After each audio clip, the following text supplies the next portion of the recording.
Hello, thank you for joining us. This is the Japanese Gaming Podcast. We've reached episode number two. I am Playongo, and joining me today is Joe X Corn Muffin X. How are you today, Matt? Not too bad. And yourself? Pretty good. Not so bad at all. So, the topic for today, the last video we did was kind of going into the new year here. We were talking about the next generation of video game consoles, and today we're going to move on to handhelds and talk a little bit about those. Yes, this is a topic I'm really excited about because in the past year or year and a half or so, I've been become like a major handheld gamer. Like, wouldn't have thought of that recent 2 years ago. If you said that, I would have been like, nah, I still like my consoles more. But recently, Really, I I didn't realize almost that was a never recent thing. almost. I used to play handhelds. It's not that I didn't play them. It's just that I didn't play them as much as the consoles at all. Like, I have so many more console games than I do handheld games. But now, I buy more handheld games than console games. Do do you know, like, is there something in particular you would attribute that shift to? I don't know. I think a lot of the time it just has to do with how I'm playing. So sometimes, I come home from work and I don't feel like, sitting in front of the TV. Like, I feel like lying down on a couch or something. And I can do that and play the consoles, but it's more comfortable to do it on a handheld. You can just like put Hmm. that close to your face and it's like playing on a big screen. No, I mean, that's surprisingly simple, but something I hadn't really considered. I mean, I guess another thing, like I've found is it's nice, if you're going to bed and you really want, like, I don't know, instead of reading a book or something like that, it's really nice to, like, sometimes I'll go straight from console to handheld and then just fall asleep, you never have to stop gaming. Yeah, I do that too. In that sometimes I have like a little area where I put my console near my bed, not my console, my handheld next to the bed, and I'll play it before I go to sleep. But what happens is like I bring my handheld with me when I go to work. So like when I'm on the train, I play the handheld, and then when I'm on my lunch break, I usually continue whatever I'm playing. So sometimes what happens is I get into the game and then I come home and I'm like, well, I could play on a different game on my consoles, but I've been playing this game today already, so I should just continue on my handhelds, and it's easier to just do that. So I tend to play handhelds a lot now. Sure. So, I mean, I can't pass up this opportunity to ask about this topics just because of where you are. I mean, do you have a long commute, and like, do you see other people like playing handhelds? Is it? I mean, I wouldn't assume it's super common, but um, I think I pretty much always see people playing handhelds on the train. It's not like everybody is playing them, but I usually see like one or two other people. But I don't have a really long commute. I'm only on the train for like 15 minutes to my job. It's not that far from my house. So, yeah. I just play whatever I'm playing for a couple minutes on the train, and then I, go to my job, and then I play like a half hour during lunch, and then I play another 15 minutes when I go home. So it's just kind of like that hour of play a day is enough to usually, if I'm going to play a game, I usually just continue on the handheld. Yeah, no, that makes a lot of sense. Um, you're making me flash back a little bit, just remembering when I was gaming on my PSP more, and I don't really bring a handheld with me to work right now, but I used to at a previous job, and I actually would encode episodes of anime to the format that would play on the PSP. So I'd be able to watch maybe like with an hour lunch break, I could sometimes cram like three episodes in and then go back to work. So I was taking advantage of the video capabilities of the system as well. That's a good idea, actually. I don't do that because generally, if I watch stuff, I watch it on my phone. Okay. So Yep. like actually what I end up doing is that either at work I like stay at my desk and put on YouTube videos and play games. So I'm like I have headphones in, I'm playing games and watching YouTube, or I put a movie on my phone or something and do that. So watch Yep. the phone and the handheld at the same time. That sounds like I was just switching back and forth between watching Crunchyroll on my PS4 and playing my Vita. So yeah, I think we should we should talk about the handhelds themselves for a little bit. I mean, obviously the next generation of handhelds has been out for a while now. So we've got our PlayStation Vita and a 3DS. So why don't we talk about a little bit about how we feel about each system, what stuff we like about them, maybe stuff we don't like about them, and you know, give our kind of impressions, I guess. Sure. No, that sounds perfect. So how about why don't we talk about the older of the two? I guess the 3DS. 3DS is older, right? Yeah. It is, yeah. Okay. So, So, yeah, do you want to start or? sure. Okay. So 3DS. Well, I didn't actually buy a 3DS right away. I have my console buying rule of that I need 10 games I want to play on the system before I buy it. Right. And what happened was the 3DS, it had a really slow start for me. I'm not much of a Nintendo fan, as I probably said a million times before. Like, I don't really enjoy, like, Mario or Zelda or stuff like that. So, the things to buy on the 3DS, even though, like, people get excited for the earlier stuff, the Nintendo made stuff, like, it doesn't excite me. So, I didn't actually get a 3DS until the LL came out, or what is it in the US, XL? I believe so. Okay, so the but I got the LL in whenever the LL came out. So I mean, pretty much the first day it came out, I got that. I was gonna say, do you have a special version of it? But I guess if you got it first day, it's probably just kind of the vanilla. Yeah, I just have a regular red one. There was no special version when I got mine. I would have got the Shinigami Tensei one, but I had already bought the system by then. Not a system collector like Games of War. No, man, I can't do that. I can't afford that really.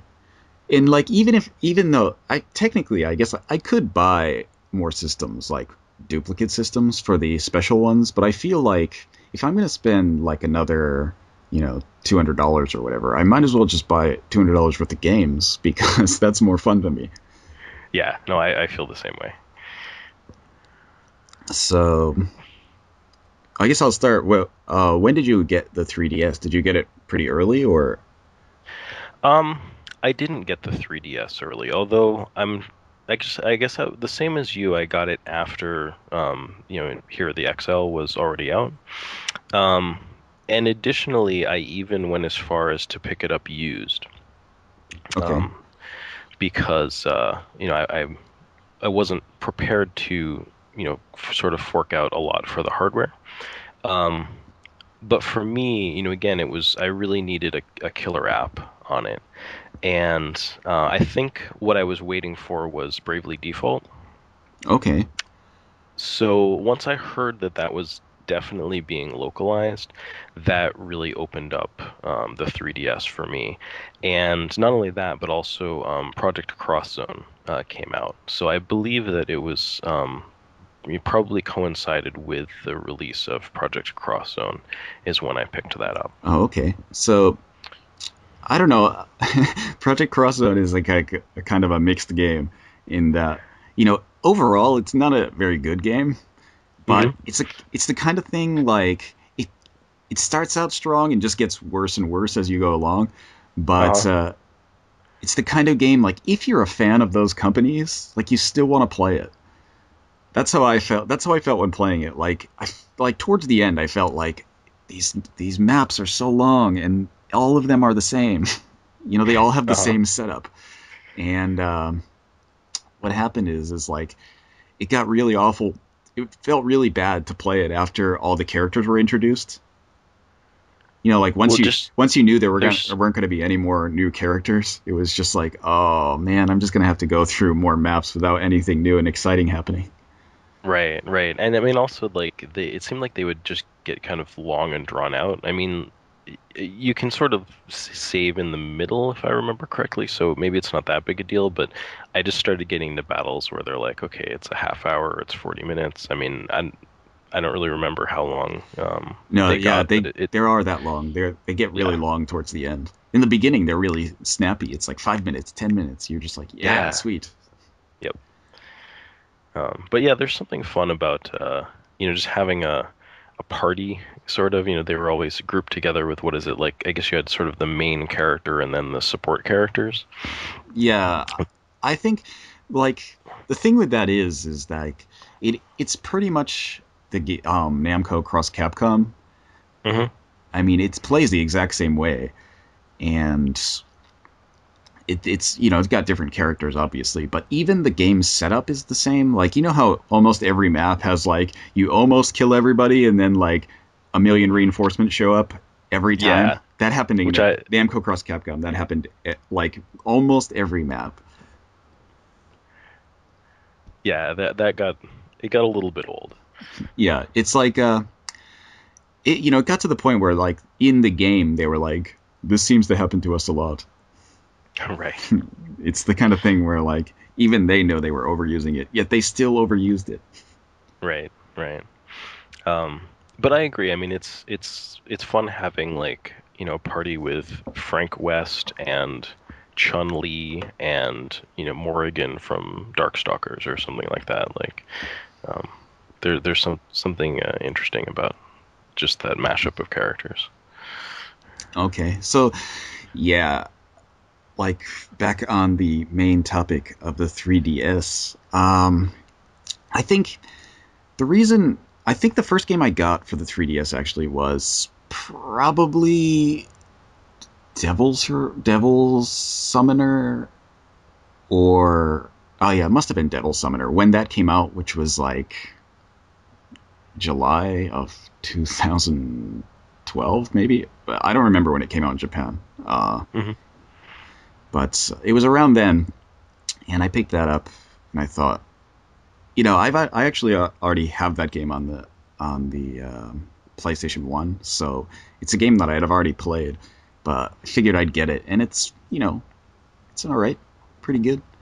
But you know, the thing is like everyone was really excited for that game, and I know a lot of people liked it, and I like it. It's a good game, but it's an old game in the sense that they didn't really update it all that much for the 3DS. It's like almost the same game as the PlayStation One, Hmm. and the thing with that game specifically is that it's like the it's weird to say this because I know a lot of people thought it was hard, but that one is actually built as the Devil Summoner for like more like the entry point for the series. Like it was built like specifically less complicated and less difficult than the first game in the series, so that people Okay, would be more interested in it. sure. So it's kind of like the thing like when that one came out, or initially people were really it was the kind of thing where people were complaining like, oh, it's dumbed down, it's not as difficult, it's that kind of game. So like it's I mean it sold well, but it was also the kind of thing where people had a lot of complaints about it. So it's the kind of like love it or hate it people who were like it's not as good as the first one, or people who were like I like it more than the first one because it's not as complicated. Yep. Now, how did you fall on that spectrum? I'm kind of actually in the middle only because like the first one, it is less complicated. It's much more simple than the first one. But the first one itself is like flawed in the sense that it's not ridiculously difficult, but it's convoluted. Like everything you do takes so much time, and sometimes like it fails after a long amount of time, and you have to like redo all this stuff. It's the kind of thing where like negotiating with demons in the first one takes forever and like it always fails. So it's the kind of thing where it's frustrating. So like they actually, it's a lot simpler and it's easier than the first game, but it's also fixed. So I can't really hate on it for that, even though it's easier, because it still ends up being like more fun to play. Right. I mean, that sounds like a win, kind of an overall win to me. Yeah. So, how many? games do you have for the The 3DS? 3DS. Did you get your 10? Oh yeah, I have I think 14 or so games for the 3DS. Wow. Um, the the initial 10. I don't even think I bought all the initial 10 actually.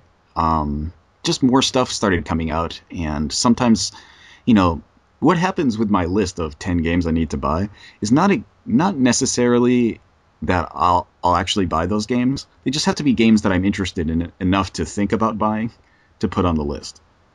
Sure. So sometimes, like, I'll make the list of 10 and buy the system, and then later on, more details will come out about a game, and I'll be like, I don't really want that. So I'll just take it off the list, but I've already got the system already, so it's kind of too late at that point. I mean, it sounds like it's a good barometer just for, if the system is building up just some mass in terms of the games that are coming out that, even if you didn't get all of those, there are enough games coming out that you're interested in that, you'll be interested in other games. Yeah, that's generally how I feel. And I feel like with 10 games, if there were 10 games total, like, and then the system disappeared for some reason, or they just, like, no other games I ever wanted ever came out for the system, 10 is fine. I'd be okay with that. Yep. Yep. Yeah, I mean, really, my collections for systems that I feel are really lean, but they're just down to the best games on the system that I'm really nostalgic for, and that, I'm satisfied playing them. They're usually about 15 games. Yeah, I think that is about my Wii collection. Like, it's about 15 games. Yep. But yeah, I don't know. How about you? How many games do you have for the 3DS? Yeah, for the 3DS, I think I'm currently sitting on two, Two. with a third one coming up soon. So yeah, I have Code of Princess, Okay. Project Cross Zone, and Bravely Default is pre-ordered. I'm very excited. I actually haven't checked out the demo for it, mostly just because I feel like I'm sold on it already. So I'll check it out when I actually get it. I'm not how big a fan of Final Fantasy are you? Um, Strangely enough, I played the first one, and then I pretty much had a break until 8, and I feel like I've sort of played more of the newer ones than the ones that it seems like more people have fondness for, like, that happened in the middle there. Um, so I feel like they've kind of gotten better with each consecutive one, like 10, 12, 13. Maybe arguably, I kind of I liked 12 in particular. Um, so, like, how big a Final Fantasy fan? I guess moderate. Okay. Well, the Bravely Default, the system is a lot like Final Fantasy 3, not the US Final Fantasy 3, the Japanese Final Fantasy 3. So, like, there's a Yes. job system, and you're, like, kind of running through jobs with all your characters. And So is it like the Final Fantasy Tactics jobs? yeah, it's similar in that way. Like, you change the characters' jobs to give them different abilities, and they'll learn the abilities as they raise up through the ranks of the job. Yep. That's yeah, it's a pretty old style Final Fantasy system. Did you ever play like Four Heroes of Light on the DS? I did not. The system is like almost exactly like that. Okay. I guess like you can get the Four Heroes of Light bosses as DLC in that game.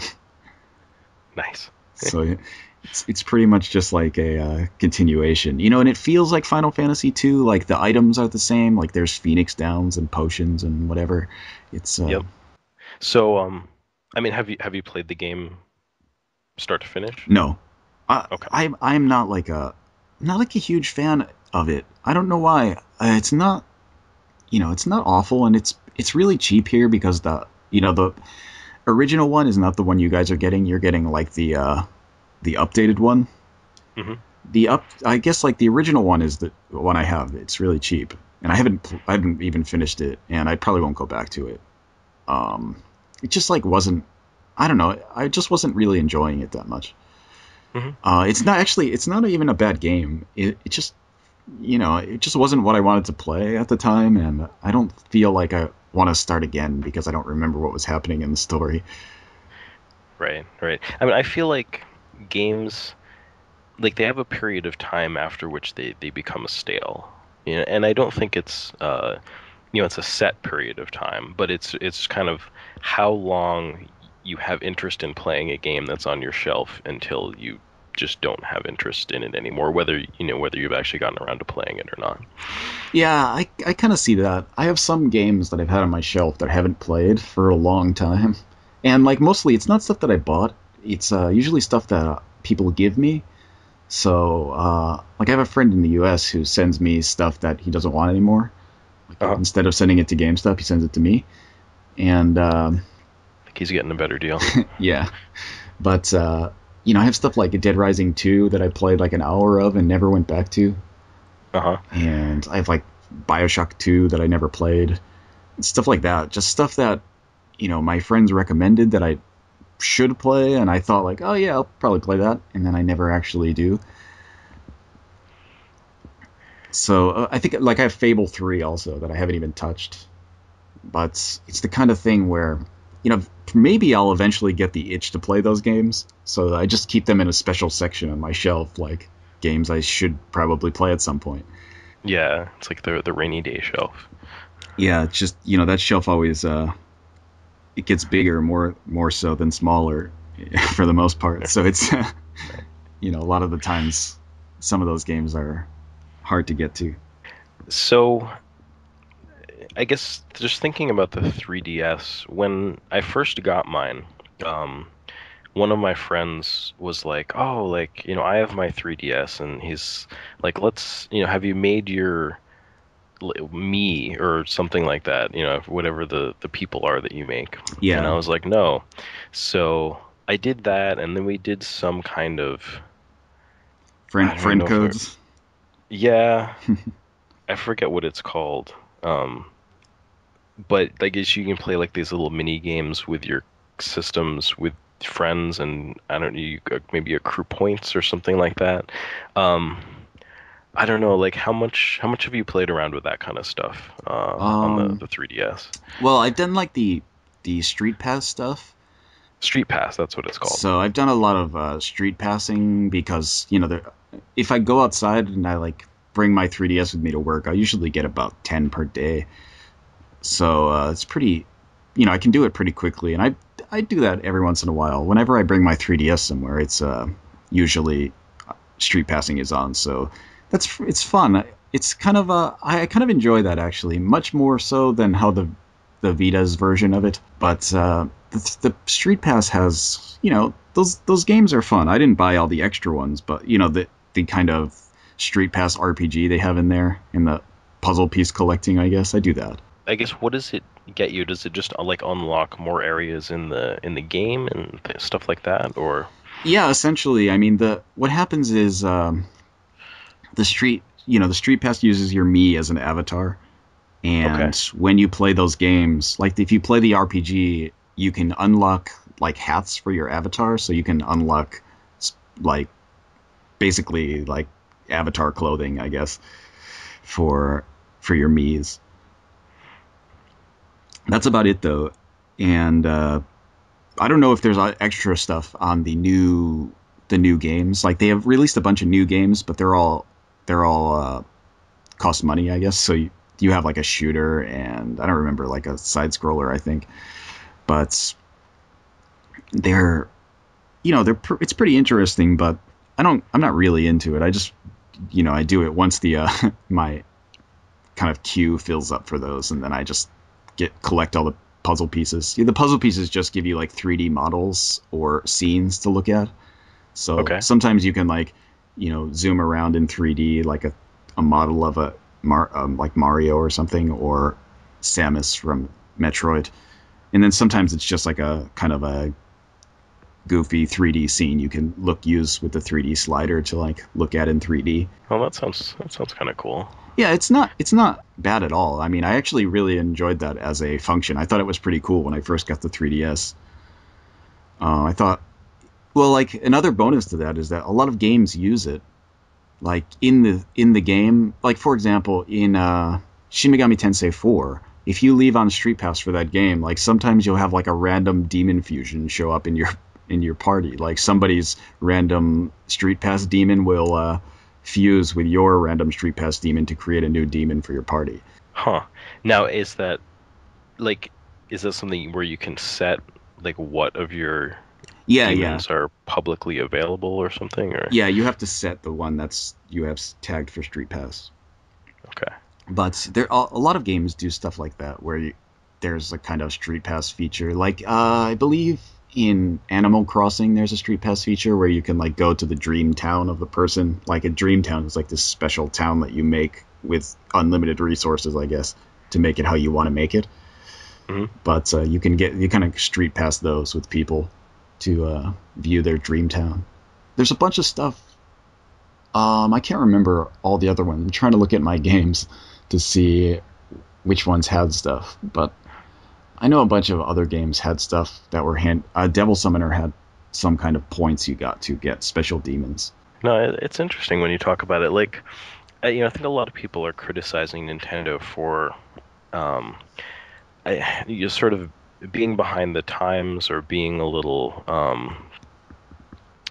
just kind of stuck in sort of old ways of thinking. But something like that, I mean, it sounds pretty forward thinking and sort of social. I mean, again, it seems like it's maybe involving physical proximity a little bit more than just social features that are happening, strictly online. But Yeah, yeah, it's the thing that it's the kind of thing that's simultaneously like progressive and regressive.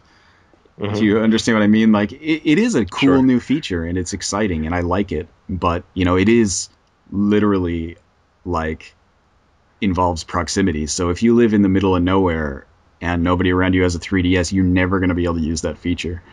right. Which that's what I was going to mention is the situation that I'm in. If I take my, Yeah, I was going my to say like 3DS to work, yeah, well, I mean, I shouldn't say that actually. I am around college students, so you know, maybe I should try it. It's possible, but I have a feeling that it would be pretty slim pickings. yeah, that's the thing. Like I get street passes every time I go out of the house. So it's really easy for me, but I'm sure they're not considering like, that kid in Iowa who is like has like 1,000 people in his town. Yeah, exactly. So somebody that goes to school like the one in Nonon Biori. So so I guess if you don't mind me asking you more questions, have you been using the online store much for the 3DS? I've used it a couple times. I know a lot of people really like it, but I find that it's kind of slim pickings unless you want virtual console games.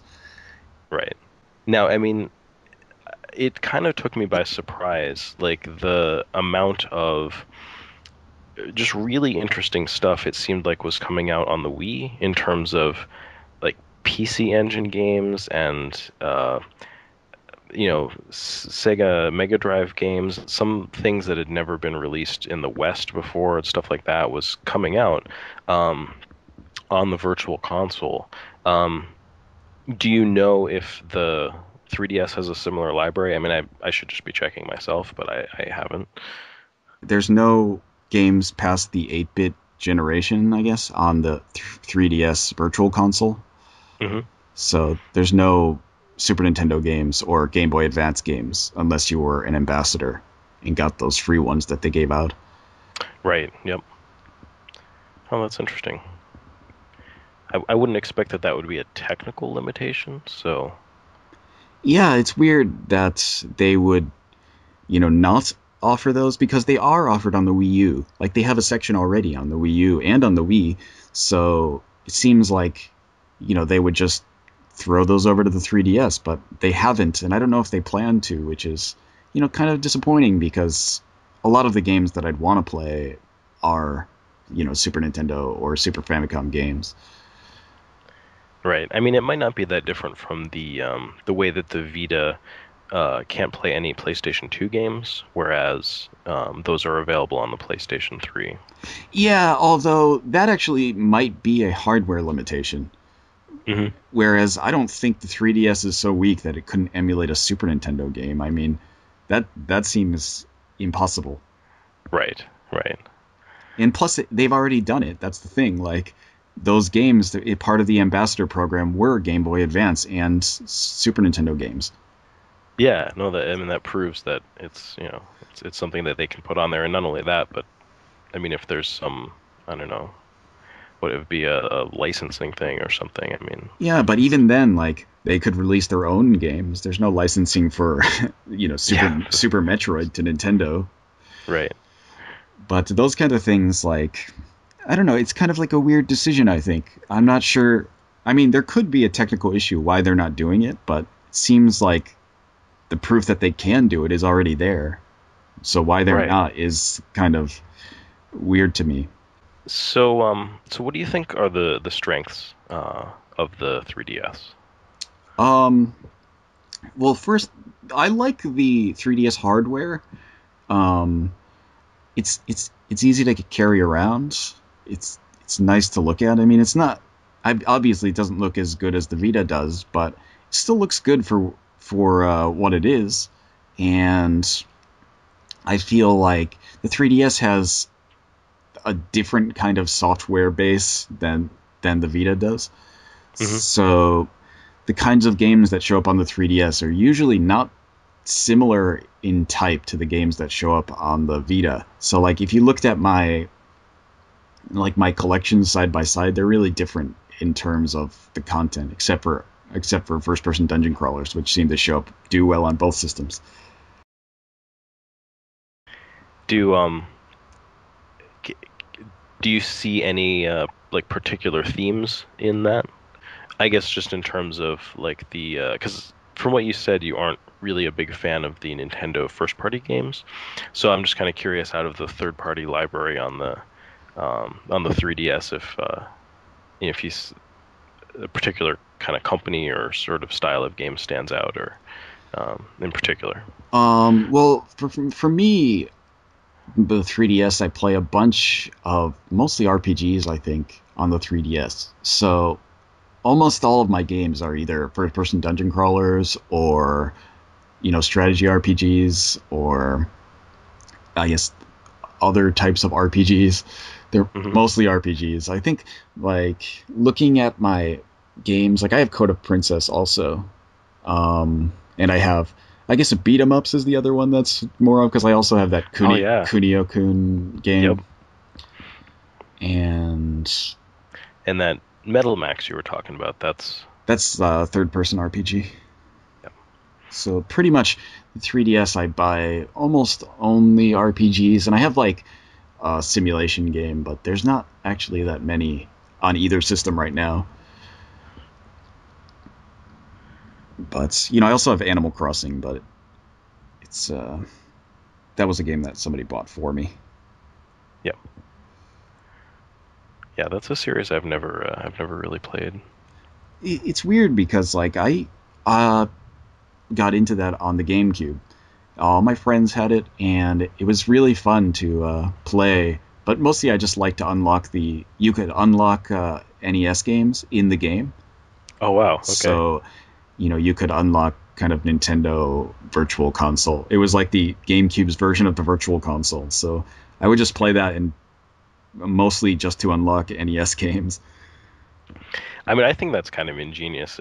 If yeah, I really think more of these sort of shopping portals and things like that should really just be integrated into games. Yeah, well, like the thing with the that one is that it's not a shopping portal so much as it's just free games. Right. There wasn't a portal on the GameCube, but now they won't do that anymore because they actually can sell them out on the eShop. So that's kind of the downside now. Yeah. It's a kind of game like I played a bit of like Animal Crossing, and I played it. For a couple months, I played it. Every day, but every day for like 20 minutes or so, and mostly just because my friends bought it for me, and they're like, "You have to play with us." So I would just do like the minimum amount of upkeep to my town and then turn it off. I don't I kind of understand why people like it, but on the other hand, I feel like it it feels like a chore simulator. Like, Hmm. oh, I gotta cut grass now. Oh, I gotta, clean up garbage. That's the kind of thing where like I feel like, why is this fun again? Right. Well, it's like you already have a job, right? And actually, you already clean your apartment and et cetera, et cetera. So, Yeah, I guess that's true. I guess like if I were a kid, well, it would feel different. But it's not even like the people who I play with aren't kids. Obviously, like they all have jobs and families and stuff. But yeah. it's the kind of thing where they still enjoy it. I I kind of I wouldn't say I didn't enjoy it, but I didn't love it or anything. I just feel like a lot of the time I feel like, why am I playing this?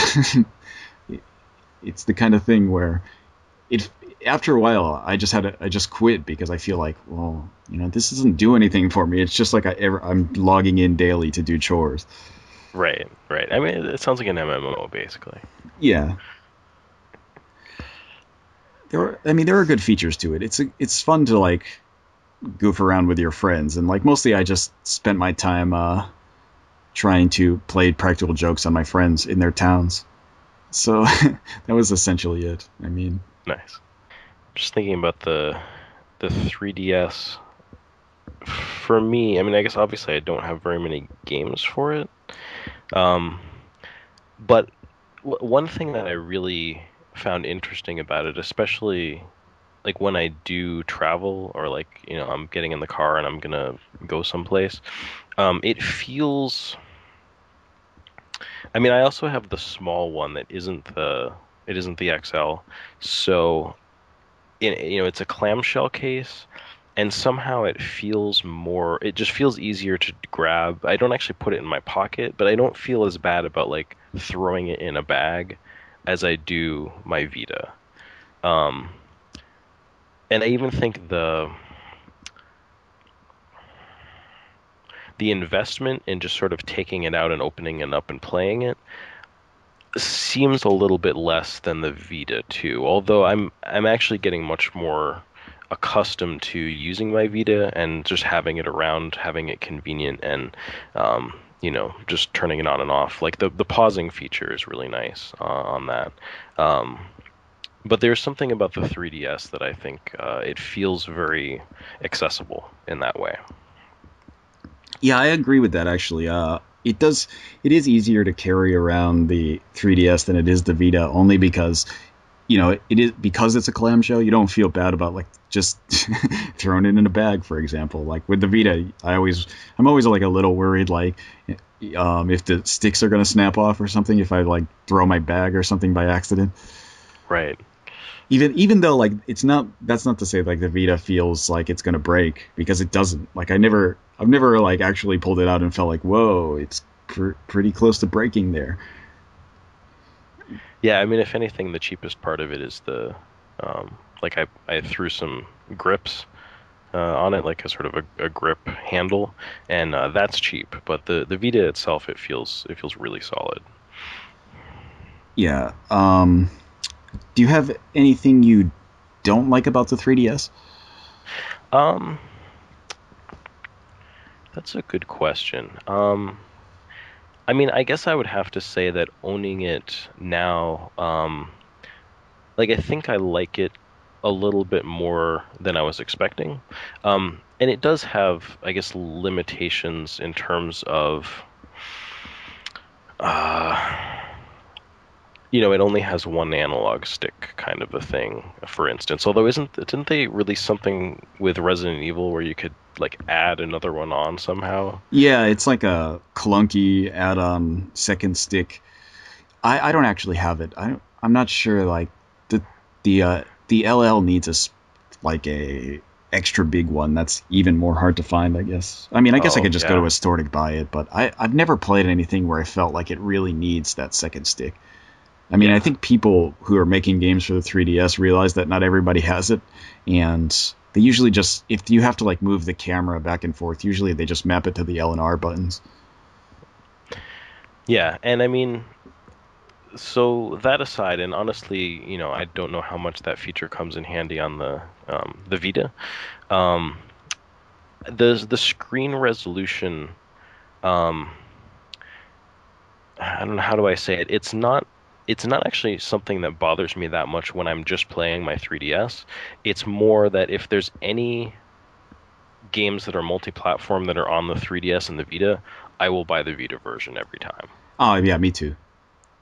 I don't really feel like the 3D necessarily is enough of a selling point, or the dual screens or anything like that, for me to go for the 3DS as like my multi-platform portable. Yeah, the thing with the 3DS that I hate the most is the 3D. Like I almost never use it. And when I do use it, I almost always turn it off after 10 minutes. It seems like such a waste. Like they put all this effort into making the 3DS, and then like most of the games either don't use the 3D. Like some games I have don't even function with the 3D. Like if you turn on the slider, it doesn't go to 3D. Or some games only partially will be 3D, and then when that 3D comes on, it's awful to look at. Right. I mean, I guess they even went as far as making a 2DS. Yeah, Um, and the thing is, like, I think that's pretty telling because if you can play all the games on the 2DS with no problem, then it just makes the point that the 3D is completely useless. Like, it's completely, like, just a extra thing that's added on for no apparent reason. right. It's optional, and it's it seems like it's kind of Chrome that. Again, like you said, I feel like I turn it on sometimes as a curiosity, and then it never stays on through the whole game. It kind of hurts my eyes a little bit too.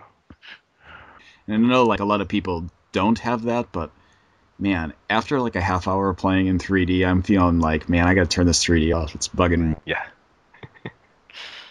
the 3DS. Let's move on to the Vita. I mean, I guess I asked you how many games you had for the 3DS. How about the Vita? I think I have 18 games for the Vita. Okay. I have more games for the Vita than I do for the 3DS. How about you? Um, yeah, I don't have a an exact count off the top of my head, but I'm probably somewhere around like eight or so, maybe 10 at this point, actually. Okay, so I mean, obviously you've had the Vita longer than the 3DS. Yes, I have. So why did you buy the Vita first? Um, that's a good question, actually. I think in some ways I got the Vita uh because I hadn't really gotten handhelds like at launch before. And I guess kind of like Nintendo isn't really my go-to first party. And I guess at this point Sony is. So, something I wanted to mention actually is that I never really owned a handheld when I was a kid. Oh, okay. I got a Game Boy like in after like the second month it was out or something. Oh wow, okay. So I mean I've always had handhelds. The Game Boy actually I got it came out I think it came out in September and I got it after my birthday in October. So I get it like really soon after it first came out. In I've pretty much always had some kind of handhelds. Well, that's interesting. I mean, I almost somehow I figure that a lot of the really hardcore Nintendo fans in particular probably started with um, a Game Boy. So it's interesting to hear that I mean, maybe Mario on the 3DS isn't your go-to 3DS game. Yeah, I think it's weird because like when I played games, I played the first console that I owned that was particularly mine was the Nintendo. I mean, we had actually an Atari 5200 at my house before then, Oh and wow. a 2600 before that, and like those weren't mine though. They were just like family consoles, I guess. But the the Nintendo I got, again, pretty soon after it came out on my birthday, and yeah, that was like my first console. And I think a lot of people who start out with Nintendo kind of have stayed with Nintendo, but for me, pretty early, I jumped ship from Nintendo. Like I started with the Nintendo, and my very next system was a TurboGrafx. Yep. Oh wow. And man. I love the TurboGrafx. I loved the TurboGrafx back then. It was so good. And then I got a Super Nintendo after that also, but you know even then I still what happened was the TurboGrafx had the Turbo CD, and I had that also. So it was kind of like, I liked the Super Nintendo, but it was like, well, I could do that, play this on the Super Nintendo, and I played a lot of stuff, but I was like, but I also have, Cosmic Fantasy 2 and Ys 1 and 2 on the TurboGrafx, and I think like those had animated cutscenes, that was a they had live CD quality music. It's the kind of thing where like I just loved the TurboGrafx so much that I never had that kind of build up to loving Nintendo so much. Yeah, no, that's actually really interesting. I feel like it mirrors my experience a little bit in terms of I feel like I was spoiled with CD games because I had a Sega CD, and I kind of went from having um, the Genesis and then getting the add-on for it, and it was really weird at that point then to see Nintendo come out with yet another cartridge-based console.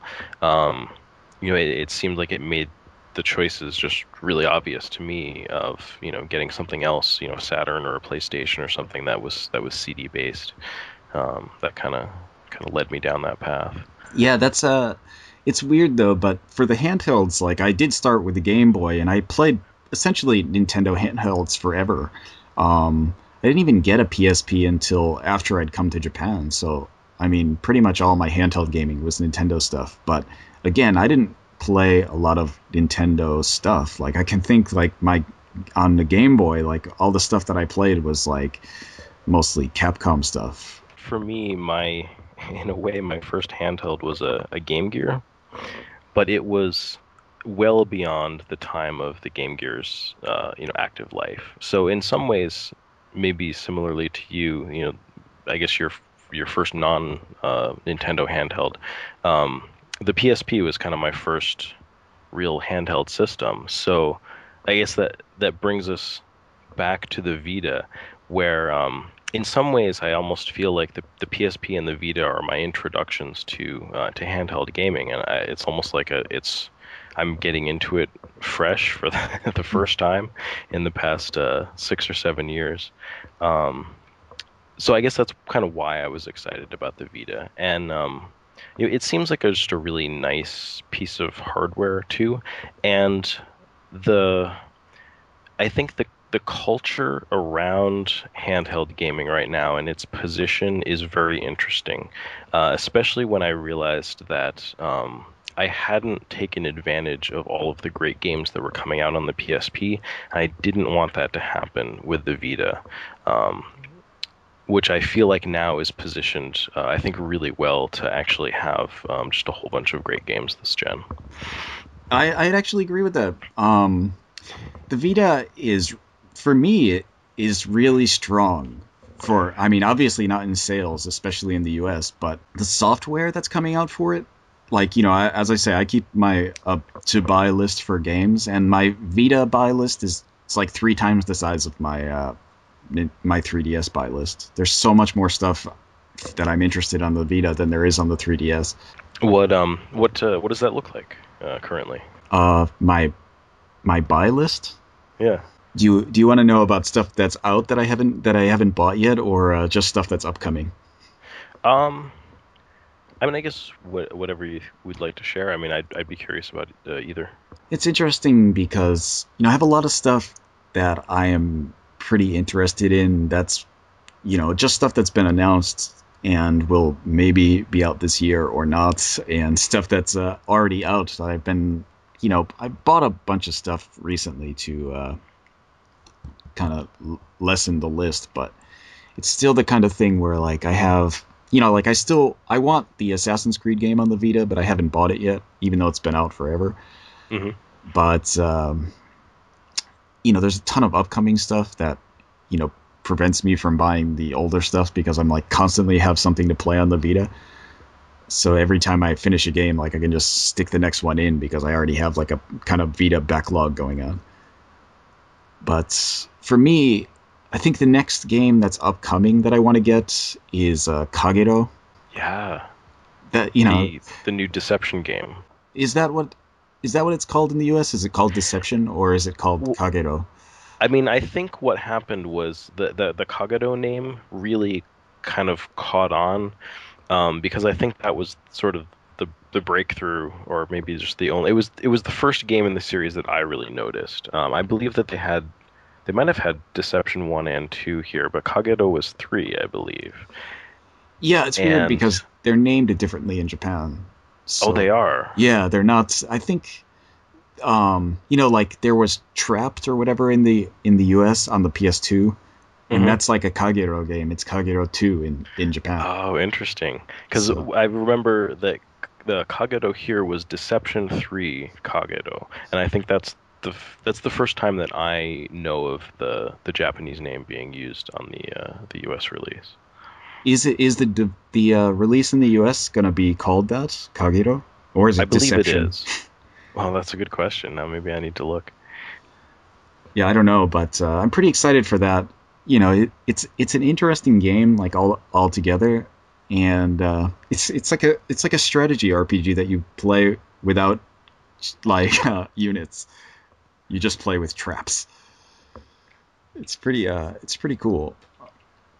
Yeah, But I mean that's also coming out on the PS3, I believe. But I'll be getting it on the Vita. okay. Now, do you find that you're doing that with more games these days? Is buying the Vita version when there is both a handheld and console version? Yes, I pretty much if it's gonna come out on the Vita, I'll just buy it on the Vita as opposed to on a console. Um, there's another one like that. Natural Doctrine is coming. Yeah. It's kind of a strategy RPG, I guess. But that one's coming out on the PS4, the PS3, and the Vita, and I'm just getting the Vita version. Oh, that's interesting. No, I've had my eye on that. I was checking out, what's coming out on PlayStation 4. So I feel like for me, between getting it on the Vita and the PS4, since streaming to the Vita is an option from the PS4, that PS4 version is especially attractive. So probably I would go for that version. Yeah, I could see that. I mean, I think those are actually cross buy, so you might be able to buy it on the PS4 and also get the Vita version as a download. Okay. Yep. I'm not. I don't quote me on that though, but I think that's true. Um, Well, speaking of quotable information, let me just correct myself. So, the first one was Tecmo's Deception: Invitation to Darkness, and Kagado was the second one. It was called Kagado Deception 2. weird. Yeah. And then the third one is Trapped, right? No, actually, well, Trapped seems like it's the fourth one. Oh, Deception 3: Dark Delusion oh, was the okay. third. Yeah, yeah. That's weird. No, that's Kagero 2 in Japan. Okay. I. Oh yeah, and Trapped Kagado 2: Dark Illusion. Oh yeah. Okay. Yeah. Yeah. Yeah, I don't, welcome to the fun with naming and localizations. I'm surprised they didn't call Conception 2 just Conception here, since it's the first in the series that's come out here. Yeah. I don't. That's kind of weird. Yeah. Um. Yeah. I don't know. There's a bunch of stuff that's gonna be out though. I'm pretty excited for the new Soul Sacrifice, the kind of update to the original. And there's Fantasy Star Nova, I and hadn't heard about that one. that's like I guess they took Fantasy Star Online 2 assets and just made a like a encapsulated Fantasy Star game for the Vita. Oh, nice. Kind of like the Phantasy Star portables they had on the PSP. Yeah, somewhat like that. So Fantasy Star Nova, that'll be a it's a I guess like it's a different option than playing the online version. And I guess Moiro Chronicle I'll probably buy. Okay. Um, that's Compile Heart dungeon crawler. I'd assume that you would be all over that. Yeah, no, I mean I'm giving you kind of a blank stare. I hadn't heard of it. Really? Yeah. I guess it's supposed to be like a sequel to Monster Monpiece or whatever. Um, Speaking of which, not to go off topic, but did you hear that that's being released here? Yes, yes, I saw. There's the hordes of angry nerds that the images were being censored or whatever. Yeah, yeah, or they're taking some out, or I forget Yeah, what the like final verdict was. it's the kind of thing where like it seems like the weirdest thing to be angry about because okay, the images aren't there, but they're not taking out the cards, so it doesn't change the gameplay at all. It only Right. changes the image on the card. So it's the kind of thing where like, is that something to be angry about? I don't think so. Yeah. I mean, they need to take audience into consideration. I mean, if you're talking about the people that are going to import this game from Japan, um, that's one thing. They're going to get the original game, but I mean, I wouldn't expect them to release something like that without at least considering the audience that they're releasing it to, and I can't really hold it against them to. Yeah, well, I think like actually there's some European laws that prevent like sales of kind of sexualized image of children, not like of depictions of children, not actual children, obviously. Right, And right. that's illegal everywhere. But the thing with that is like I guess in maybe I think the UK has a law that like drawings of people who are underage are illegal. So what happens is they probably have to edit those cards for the European market. Right, right. So I mean, and some of that might be bleeding over, into the US too. I mean, it's weird.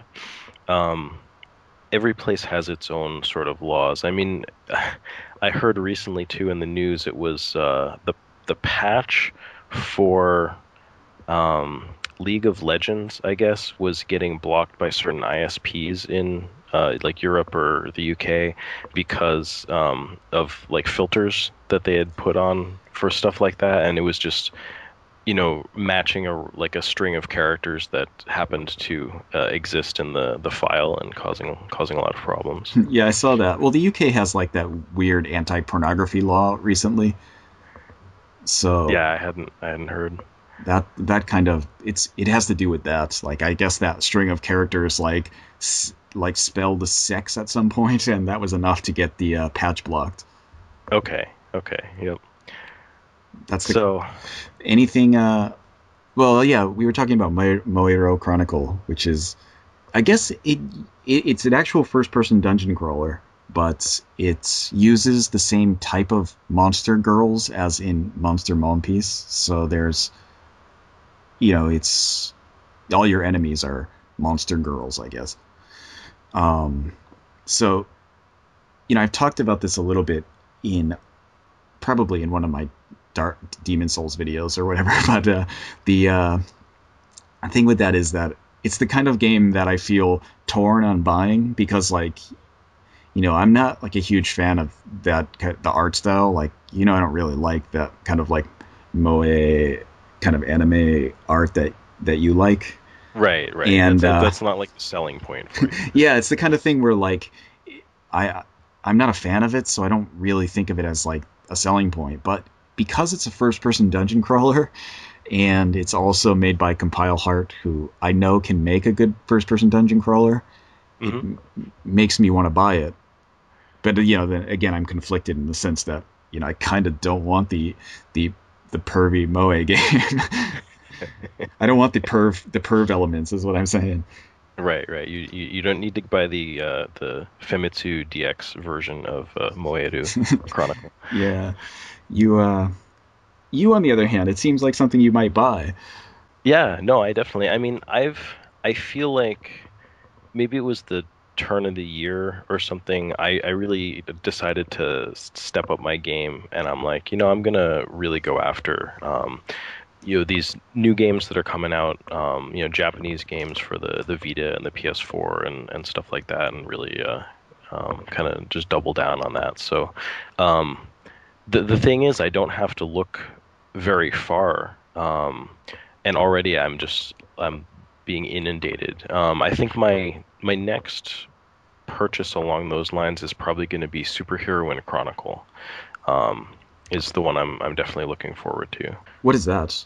So that's another one, Namco Bandai, um, kind of in the line of the Super, like Robot Tyson or the Queen's Blade games, Okay. but it's another like big crossover series. So you have characters from, I'm probably just going to list the only ones that I know because I don't know a lot of them, but stuff like DigiCarrot, what is it? Zero Note Skyma. Um, I'm actually drawing a blank on a lot of the other ones, but it's a lot of like anime series. So like anime and manga and stuff like that. So I'm really looking forward to that because I know that the battle system is really top notch. I really like the battle system in those games, and just the other stuff is kind of icing on the cake. Have you played both of those? Like, have you played like Princess Blade and not Princess Blade? What are the Queen's Blade and Queen's Gate or whatever? Both of those types. I mean, the I one have. one is a strategy RPG and the other is not. I guess. No, they're both actually the same style of gameplay. Oh, are they? Yep. The main thing is that one is based on the strictly the Queen's Blade like battle books that you can buy, and the other one is based on the Queen's Gate. As far as I know, same thing. It's a series of battle books, but when they did Queen's Gate, they it's a crossover thing. So they made battle books that used characters from like other established series. So you'd have like Mai from King of Fighters, and that sort of brought her into the Queen's Blade universe Okay. via Queen's Gate. And so then when they made this PSP game, they used the Queen's Gate characters. So you had a lot of characters from like all kinds of different Capcom series and stuff like that. Interesting. I always see those games, and for the same reason I think about Moedro Chronicles. I think about like I don't really want to buy it, but I kind of want to buy it. Uh, It's I'm always like I've been trying to break out of the not buying games by the way they look. In like essentially, like I'm not saying like it's a like I don't really care about graphics so much as I care about the art style. uh-huh. So like I don't care if something looks, even like people are always saying, "Oh, that looks like a PS2 game." Like I don't care. You know, Oh yeah, yeah. I played a like Deadly Premonition, for example. It looks awful, but that's such a fun game that it was just kind of like, oh well, who cares? But the thing with the art style is that you know you have to look at it the whole time, and it's the kind of thing if you're not really enjoying it, like Criminal Girls is another one of those things I know you have. It's the Uh-huh. kind of thing where like it's not a terrible game at all, but like I feel creepy playing it. Uh-huh. So it's the kind of thing where like I'm not sure if I'm going to go back and finish it. Oh, and it's not a bad game at all. I just feel like, man, do I have to do this spanking mini game? Right. Right, yeah, and I mean I'm playing that right now. I'm having a lot of fun with it. It's really cool. I mean Yeah, I'm I I'm mean, if you enjoy the art style, it would probably be fun. But I yeah, always feel like, man, I don't want to bring this with me on the train.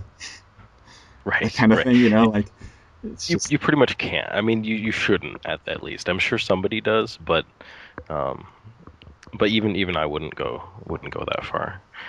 Uh, but yeah, I mean, and I guess it's one of those things where because it can work the other way, I think too, where like sometimes I'll see something where I'm like, "Oh, that looks cute." And I'll watch it and I'll be like, "Actually, that was more creepy than I wanted." So so I guess the door can swing it can swing both ways. yeah. I think I'm on the opposite end of you because I'm um more creepy is like too creepy is not something that can happen for me. Right. Whereas I think like too cute is something that can happen. Yep. Yep. That's like one of the one of my favorite parts about Soul Sacrifice, for example, is how like creepy everything is. All the Uh, all the monsters are like really horrific and weird. yeah, no, I mean, I remember you saying that, and that has a really interesting art style too. But that's one of those things where I wonder. I'm like, if it had, I guess like maybe I was saying before, where's the like the made uh third person dungeon crawler or something like that. Like, I wonder if the art style had been different for Soul Sacrifice if I would have leaped into that a little more than I did. If it would have been um, groups of maids fighting giant vacuum cleaners or something. Yeah, yeah, exactly. Like already, I'm like, I'm down with that. I'm getting you excited about a game that doesn't exist. Yeah, It's the that would. I'm sure somebody should actually make that. It seems like there would be a market. it Your does. Moe monster hunting game. Yeah. But how about you? Anything you're excited for upcoming on the Vita besides was that Princess game on the Vita? Uh, uh, Hero Yeah, and Chronicle. yeah. Yeah, yeah, no, that's a Vita game. So there is, and I haven't like plotted things out that much, but certainly some things that are coming out here. Danganronpa, um, Demon's Gaze, I've pre-ordered, and actually just today, literally, I got Utakumi Goshichigo, um, which I only had a second to check out. But it seems fun. It's one of those things where I think because I enjoyed Hatsune Miku Project Diva F so much, I'm like, another Vocaloid rhythm game is not something that I will, avoid right now. So, So have you seen that other Vocaloid game for the Vita they announced recently? Um, IA something. yes, I did actually. Yeah. Yeah, Ia. Ia is another Vocaloid. I've only heard a few songs with her just because some of the groups that I follow, one of them used her uh, for a song, but I've actually looked her up specifically on YouTube because I'm like, what does she sound like? And it's nice. So I'm really happy that some of these other companies making Vocaloids aside from Krypton are actually getting games made of them because I'm curious to hear more of their songs. Yeah, I guess that game has a lot of different Vocaloids in it, Oh, okay. and it So has a lot of it's not just songs Ia. too. I guess it has about 70 songs or something. Oh, wow. I heard it Wow. saying that it had a ton of songs. I didn't really read about it. I'm not incredibly interested, but I did look into it a little bit. Yeah, I'm definitely very interested in that. Um, Without a doubt. Anything else you have in mind upcoming? Were you going to get Conception 2? I am.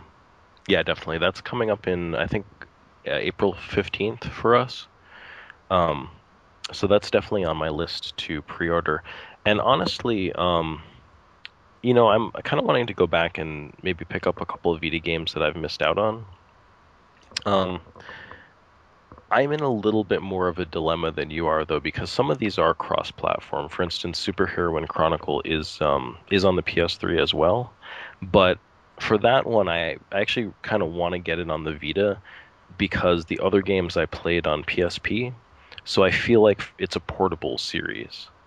Um, Whereas Dream Club, they I watched this ridiculous trailer for One Chanbara, like Z, Zedo or something like that. Yeah, Um, yeah, that's on the 360, right? it is, yeah, but they actually released it on the PS3 recently, and they pulled a character from Dream Club, which I know has been like this, you know, series that apparently has been pretty successful for D3. Have you Um, played a Dream Club game? no, no, I have not. I have played a Dream Club game. You have? I have. Okay. Um, a friend of mine bought it for me, like as a joke, because Okay. well, like what happened was it's the same guy who sends me games, but like what happened was, I made the mistake of telling him that when he sends me games, I like make a point to play them because he went through the trouble of sending them. So the least I can do is actually play the games. Sure. So anything he sends, I told him anything he sent, I'll play. So he like tried to find the game that I would enjoy the least, and so he sent me Dream Club, the original Dream Club on the 360, and I did play through it entirely with one of the characters, Okay. Yep. and it's annoying. That's like, I guess like I don't know. It's the kind of thing like if you were into that kind of thing, it would probably be fun. Uh-huh. And it's got lots of goofy stuff like feeding the girls with items. I guess like in Dream Club 2, it's like ridiculous. Like you're feeding them like spraying cream on them or feeding them bananas and stuff. It's like totally Right. goofy. And Like really. Yeah. yeah, in this one though, you're not in the first one that I played. You're not feeding them quite so phallic materials. Like you're feeding them like pokey or something. Like it's the kind of thing where like it's more innocent, Right. and it's just you're just kind of going to the hostess club and having the girls dance, or you're talking to them about their problems or whatever. It's you know all right. I it was only fun for me to play actually because I was playing with somebody else in the room, Okay. and I didn't like the characters so much, but I picked the character that they hated the most. So it was like, it was at least a little fun in that aspect. But like, So it sounds like as kind of a spectator sport that you can, you know, yeah, it was fun to play with another person around. Whereas if I were playing it by myself, I would just be really bored of it really quickly, I think. yeah. But it is kind of like a dating sim in the sense that I mean, it's not like you're going out on dates, but like you are just going to the club to essentially meet the girl and eventually try to get the ending where you end up with her or whatever. And Right. I mean, there's a different ending for each girl and a bad ending, I guess. yeah. I mean, and just from that, like it makes me curious at least. I mean, I guess if the what is it, sort of the cabaret mode in um like Yakuza 4. Um, I have to admit, it's like I kind of did that, and I'm like, okay, whatever. Like it wasn't really my thing, but Oh yeah, I it, didn't I do I in Yakuza. I don't ever. Well, I wouldn't say ever, but like sometimes I go through those. But like in Yakuza 5, for example, I don't think I think I only did it the one time that I was required to, and then I just never went back. yeah, similar kind of thing for me, but but yeah, I mean, I could see something like that has more to it being pretty interesting. So I don't know. I'd like to just take your advice and kind of be like, okay, maybe I'll dodge a bullet. And I mean, I guess like, so if I might be inclined to like that more than you, what would your recommendation be on that? Like, give it a try For or for you, stay away. for Yeah. you, buy it. It Okay. seems like something you would like, actually. It seems, the characters are all like kind of tropey anime characters, I guess. And you have conversations with them. You get to know about them, and like sometimes they'll call over other girls, so you have like three-way conversations, and there's lots of stuff you can do. I mean, it's not. It's just the thing is it's totally a character-based game. If you don't enjoy that kind of like character, Hmm. then it's not going to be a fun game for you. But I think you do enjoy that type of character, so it's probably something you would enjoy. Yeah. No, it probably will be. And I'm going to talk more about Criminal Girls, but that's the thing too, is as I'm getting more in further into it, um, it's becoming really interesting. It might be one of those things if it were actually in English, like maybe I would just be like, wow, this is just trite and stupid.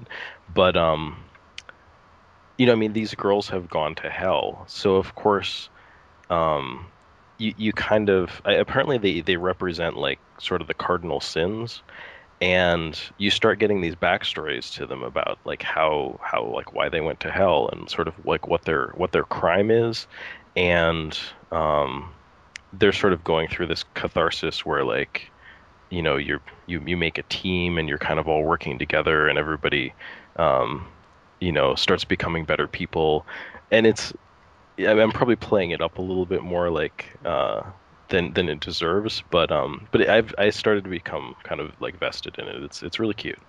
I kind of like it. No, I don't. I think like that is actually pretty interesting as a part of that game. I haven't gone through the entirety of it though, but it is. I did like find that I was enjoying it a little bit, but of course, like the creepiness of it, the creepy factor, kind of drives me away. And I Right, and I right. totally bought it because of the weird ass concept too. I knew it was going to be like kind of creepy in in like a creepy spanking mini game kind of way, but um, I think like the game itself is actually pretty fun. I like the battle system for it, the kind of weird like four corners thing that's going on. Yeah, yeah. No, I mean it's interesting. Like you can only choose one attack per turn, but each of the girls kind of gets their own like skill or attack that comes up. It's intriguing Yeah, and fun to it's play. interesting, but I doubt I'll finish it. I might eventually, but it's the kind of thing where like it's the kind of thing that I can only play at home. Yeah, yeah. Well, I mean, we'll knock on wood. Maybe they'll release another one that's I don't know. It's like crazy demons or I don't know. Like, do you get into like mecha stuff at all or? Not really. Um, it's weird because recently I've been buying a ton of stuff from software. Hmm. So Yeah. and they've made a ton of games that are like these kind of creepy, like super hard first person games. They're not like dungeon crawler. Some of them are dungeon crawlers, but they're not like tile based dungeon crawlers. They're like free movement, 3D based first person dungeon crawlers, I guess. But like Kingsfield, Yeah. and they have a bunch of stuff like that. Like Shadow Tower, and then there's like Echo Knight and stuff like that. But they also Hmm. make Armored Core. Frame Gride and Yeah, it's the kind of thing where like I like the stuff that From Software makes, but like I can't bring myself to buy Armored Core only because I'm so not interested in mechs. right. Oh, And that's interesting. Yeah. And I mean, I'm probably the same way that you are sort of with the cute stuff where it's like I'm I wouldn't go to a game for the mechs, but I would go to a good game that had mechs in it. Um and it wouldn't keep me away. oh yeah, well I mean, I'm not against mechs so much as I am like not for them either. Yeah. Like it's not gonna stop. I'm not gonna not buy a new damn it, what is that game with the strategy RPG with the mechs Front Mission? Yep. I wouldn't buy like not buy a new Front Mission strategy RPG if they put one out, but I'm not gonna buy Front Mission Evolved because it's not the type of game I want to play. Right, right. You're not interested in what was it Gundam Yeah, whatever Gundam anything. I always like I play those games that are the crossover between Kamen Rider and Ultraman and Gundam, and I always like don't want to use the Gundam characters. Just want to like add more Kamen Riders or whatever. right. It's the kind of thing where like the Gundams are always my least favorite. Now, so I guess how about you for like any more upcoming Vita stuff? I think the stuff I'm most excited for is stuff that doesn't have a solid. I wouldn't say that. Well, most of it doesn't have a solid release date. But the game I'm most excited for should be out sometime in the summer, which is like Ore no Shikabane o Koete Yuke 2, which is I guess they've been translating that as Over My Dead Body, Okay. and that game is there's a PSP version that I talked about on my channel somewhere. Right. Is it a beat 'em up? It's not. It's a RPG, Okay. but it looks like Japanese woodcuts or like Oh, okay. woodcut printing. So Yep. it looks really cool, but the gimmick is that you have this RPG party that's built on your family, your family is cursed to like be born and live their entire life in 2 years. So they hyper age. So Okay. like, they're born and then like 3 months later they're old enough to be in your party and fighting. And I hope like, that happens in conception also. no, in Otherwise, it's going to conception be a they're long born and game. they can fight immediately. Oh wow. Okay. But in this game, your family members like have children with gods, and to, as you get strong, as you go through the generations, each generation gets stronger and stronger, so you can start progressing farther into the levels. It's done really well in that it's open. You can choose where you want to go from the beginning, obviously, Okay. but you have a time limit. So like, what happens is the first time you go into a stage, like you almost never reach the boss because you run out of time. You just don't know where to go. So if you're running around trying to figure out the stage, you'll run out of time and you'll be sent back and the month is over. And like what happens is you have to get more powerful and faster. So like you can start running through the stages faster to get to the bosses, and you'll find that like you'll have like by the end of the game you're fast enough to run through the stage and then like get to the first boss, to the second boss, and to the final boss of the stage. But in the first time you go in, you probably aren't even fast enough to get to the first boss. So it's actually balanced in a different way than a normal RPG is. Like you can go to any stage from the beginning, except like you probably aren't fast enough to get through it. So you're Yeah. kind of blocked off from the more powerful stuff that you couldn't fight anyway by your speed, which is it's an interesting way that the game is put together. And the system of building your party is like pretty awesome too. There's like 8 different classes and you can kind of put them in however you like and fight however you like. And the party constantly changes because your characters die of old age after after like sometimes less than 2 years. A year and a half is usually the average. That's really interesting. I mean, it has to be a little bit frustrating. I remember playing Monster Rancher 3, which I dearly loved, and but it was sad because the monsters were sort of the same way. Like you'd fight in a set time frame, and eventually your monsters would get old and die, and you could like take their hearts and feed them to the to the next monster to give them like some of their skills and stuff. But it's an interesting mechanic. I mean, it sounds pretty fascinating, like a collection of unique gameplay elements. Yeah, it's weird because like in that game you have your main character who dies immediately, and then the name of that main character, the name you give that character, is counted as like a title. So that the head of the family for the upcoming after that character dies, like the next person who is decided as the head of the family gains that name. So like the name is always the same for the main character of the party. Huh. It's pretty Now, interesting. is it always the same gender? No, Okay. it's different every time. It's just based on like who. I mean, you technically, I guess you could make it the same gender every time because you hand select whoever's the next person. Okay. Like obviously, if you have two people and one is like 1 year and 6 months old and the next person below him is 1 month 5 months old, you don't want to select the 1 month five for the next leader because he's going to die really soon anyway. Hmm. So I always end up selecting a really young person as the next leader so they can you know kind of gain throughout the party as like as everybody else grows, they'll grow also, and then by the time they die, they'll be the most powerful person. It's a pretty interesting system altogether, and unlike it was originally a PS1 game that they remastered for the PSP, and then I was pretty excited to see that they were actually going to release a new one on the Vita, and I guess that's coming out in the summer, so that one's I'm really excited for.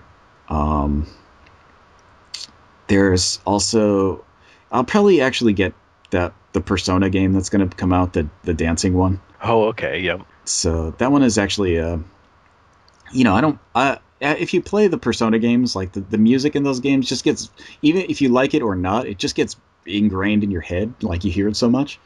Hmm. So since it's just like Persona music, essentially, uh, a music rhythm game with Persona music, I can handle that. I'll play that.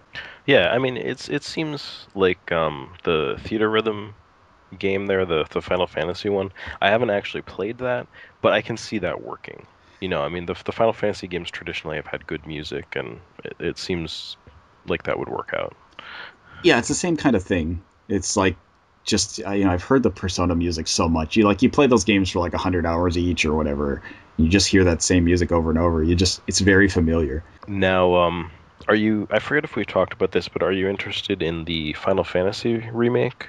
Oh, the Final Fantasy X. Yeah. No, I I probably won't get it. I've seen it around, like it's been out for a couple weeks, but I haven't really found myself interested in it enough to get it. Like I never played X2 actually, but the 10 I played, and I don't know. I'm not really a fan.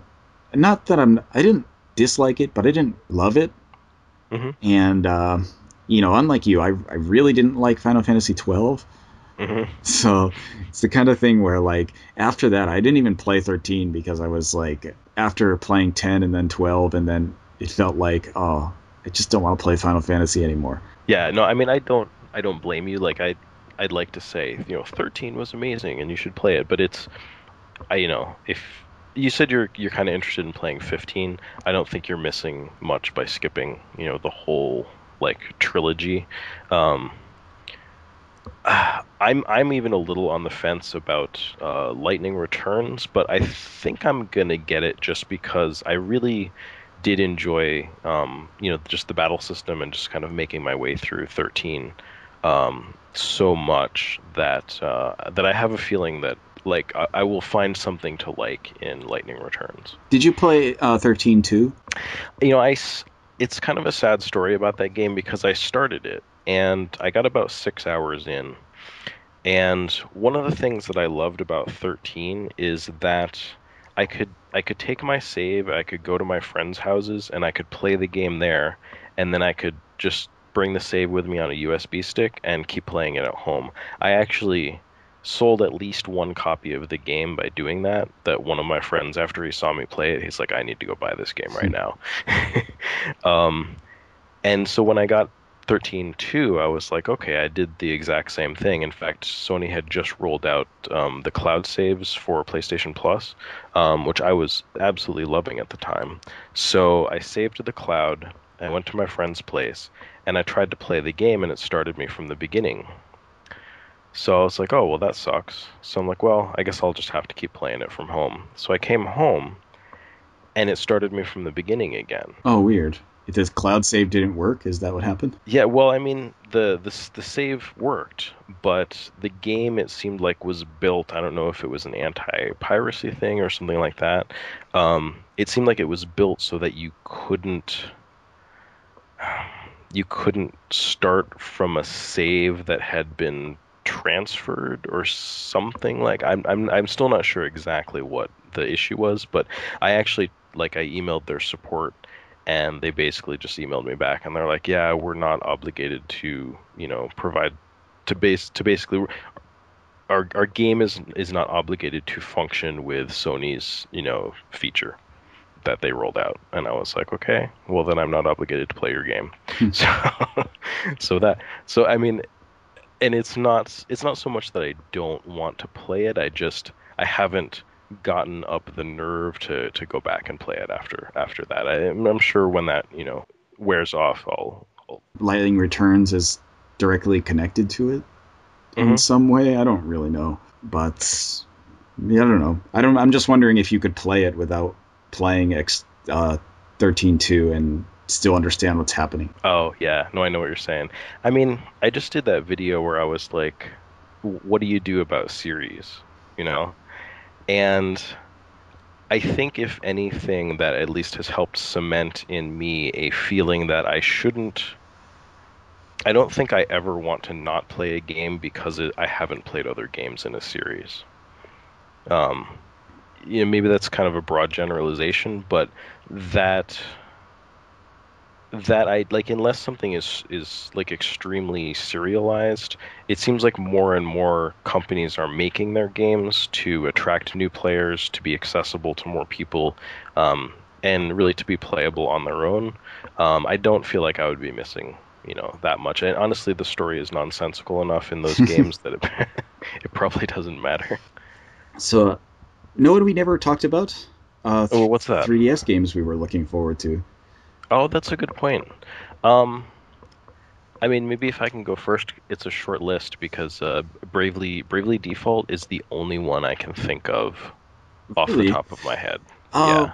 well, I guess that makes sense. I mean, I'm also like cut out from importing any games for it unless I import a system. So there's kind of that's an extra limiter on Yeah, that's like also another bad point about the 3DS is the region locking. It's weird. I always thought that was weird when they started region locking the 3DS because the DS isn't region locked and neither is the Game Boy Advance or the Game Boy. Mhm. So it's weird that they started on the 3DS. Like why change it up now? I wonder if like the what was it, the R4 R2 cards or or R4, yeah, whatever. If that whole fiasco had anything to do with that, yeah, or I don't know if it makes a difference, but yeah, I don't know. I mean, I don't actually know the reasoning, but it seems strange that all of a sudden that they've changed it up after never having region lock on their system before. yeah, Well, I mean their handheld system, all their consoles have been region locked. yeah. But yeah, I don't know. The 3DS is also not. I don't have a lot I'm looking forward to really. Um, there's of course Persona Q will be out in a couple months here. I don't. That's another kind of first person dungeon crawler, so of course I'll be getting it. Um, and then the rest of the stuff, like I have the new Game Center CX game. Okay. Um, I think that comes. I don't know when I'm going to get it though. I'm not going to get it right when it comes out, only because it comes out in like the end of February, beginning of March area where like everything is coming out. Hmm. So it's the kind of thing where like I'll just wait for it to get cheaper, I guess, because I'm not going to have the time to play it. Now, I feel ignorant. I'm racking my brain here.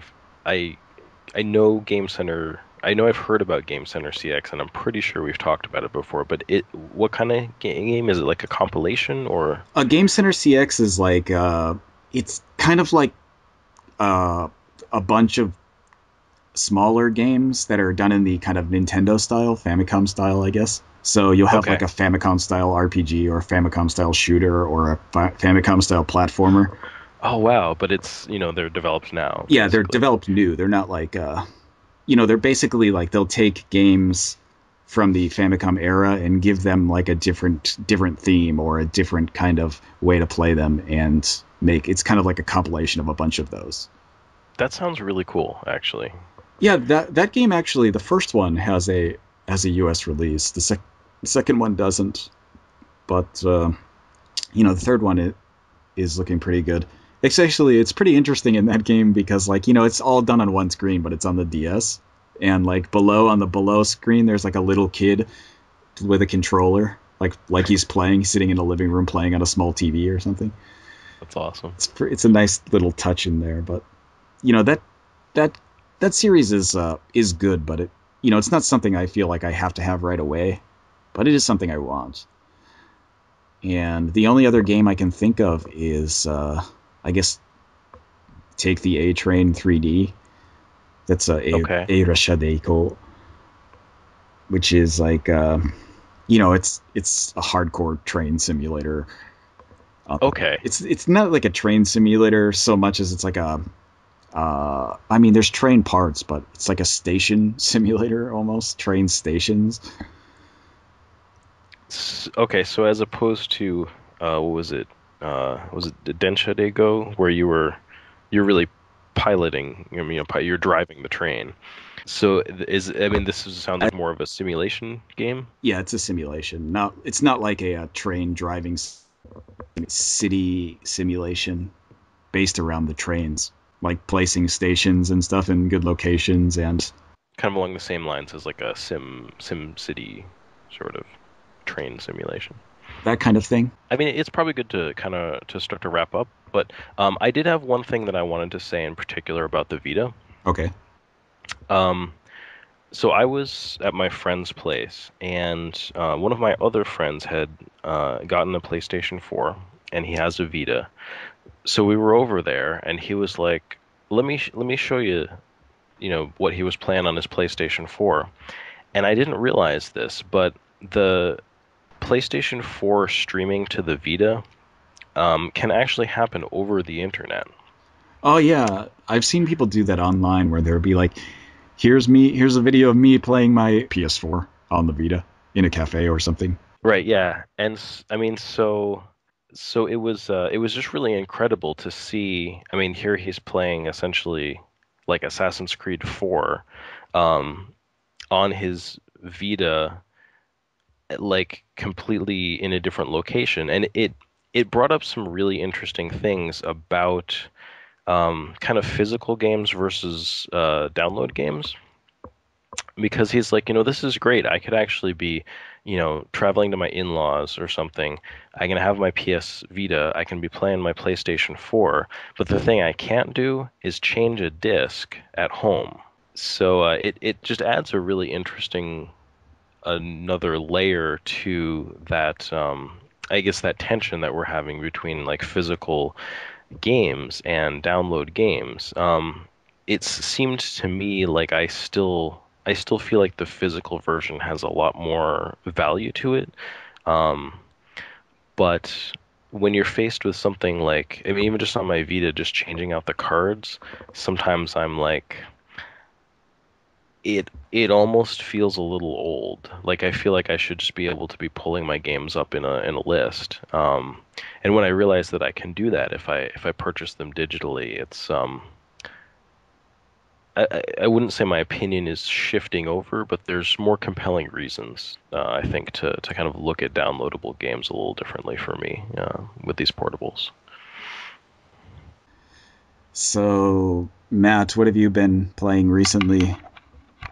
Well, I have been playing Dragon's Dogma, as you may know, and it's one of those things that my friend had started playing it. It was free on PlayStation Plus, and I really got sucked into it. Um, I think I've actually kind of finally put it down for now, because I realized that I'm pretty much on the last story quest. So when I got to the point where I'm like, well, I kind of had to look up online to say, okay, where am I in the story? Am I high enough level to sort of take on the end part? Um, it really brought home to me sort of all of my criticisms that I've had towards the game, um, just in kind of how that whole quest structure is made, and it made me feel like I've kind of probably gotten out of it what I'm gonna get right now. But it was a really like and pretty amazing 3 weeks of playing that game. When I wasn't frustrated with it, it was really pretty cool. Um, so definitely having a lot of fun with that. Yeah, I should probably play that more. I really um I I think like what happened was I because I went directly to the Bitter Black Isle or whatever. Uh-huh. It was like ridiculously challenging, and I knew it was going to be because that it's supposed to be like you're supposed to be like level 30 to 40 or something when you go there, and I'm like level 8, and every time I kill an enemy, I like gain 2 levels or something. It's like the kind of thing where like my pawns die every battle, and Yep. I I'm mean, it's impressive if it's skill based enough that you can even make that work a little bit. yeah. There's some you can kind of get through a bit of it, and then there's some points where like something spawns that like wrecks you in one shot. And it's just like, hi, Black Knight. Oh, dead. Yep. That kind of I would have to happens. imagine any group of bandits with more than, one archer would pretty much be instant death. Oh yeah. Well, I mean, there isn't any in the areas that I had been in so far. In that in there, there weren't any archers. There were just like mummies and things that would show like get up off the ground and start attacking. Nice. But I didn't get really far, and I'd only played it for like a couple hours, and then I started playing something else and haven't gone back yet. Yep. But I played a little bit into the story after that. Also, went back from the island and played to the point where like you take the Hydra's head to the main city or whatever. Oh, nice. Okay. Yep. So I played up until there. So I think I was like by the end I was like level 14 or something. Yeah, yeah. No, that's a good little introduction to the game, but I mean, I remember that was still the part of the game where I'm like, I don't get this game at all. It's just trying to wrap my head around what am I supposed to be doing at this moment. Um, but yeah, I mean, I found like just the whole idea of the pawns, the leveling system, basically changing job classes and um, increasing the enhancements on your armor and things like that. A lot of things that were really well done in that game, and especially the dungeon exploring too. I found I wish there were. Maybe I should play Bitter Black Isle because I think what that game needed was more content and less annoying quests. Yeah, maybe you should because it seems like it's an entirely dungeon crawling based island, I guess. You seem to be go you have to unlock a bunch of doors to find other areas to unlock more doors to save something. I don't remember what the story was. I forgot. But I liked Bitter Black Isle because it seemed like the setup of it was really nice. Like like you were saying, if you climb cliffs and things, you can sometimes find little troves of treasure or whatever. You can like do a bit of exploring, and then you can go into these kind of dark dungeon type places and fight mummies and knights and things. Yeah, no, I found that to be very compelling. Um, but yeah, I mean, in addition to that, I've really played quite a lot of Criminal Girls. I think there's only like 5 or 6 levels to it, and I'm like on the second to the last level. Um, so I'm having a lot of fun with that. But also, I think my goal is really to leave no Vita game unplayed. So I really want to just dive into my Vita library. I've already played some of Sorcery Saga. Um, I've got Valhalla Knights 3 and Persona 4 Golden, which I really want to play. They're pretty much next on my list.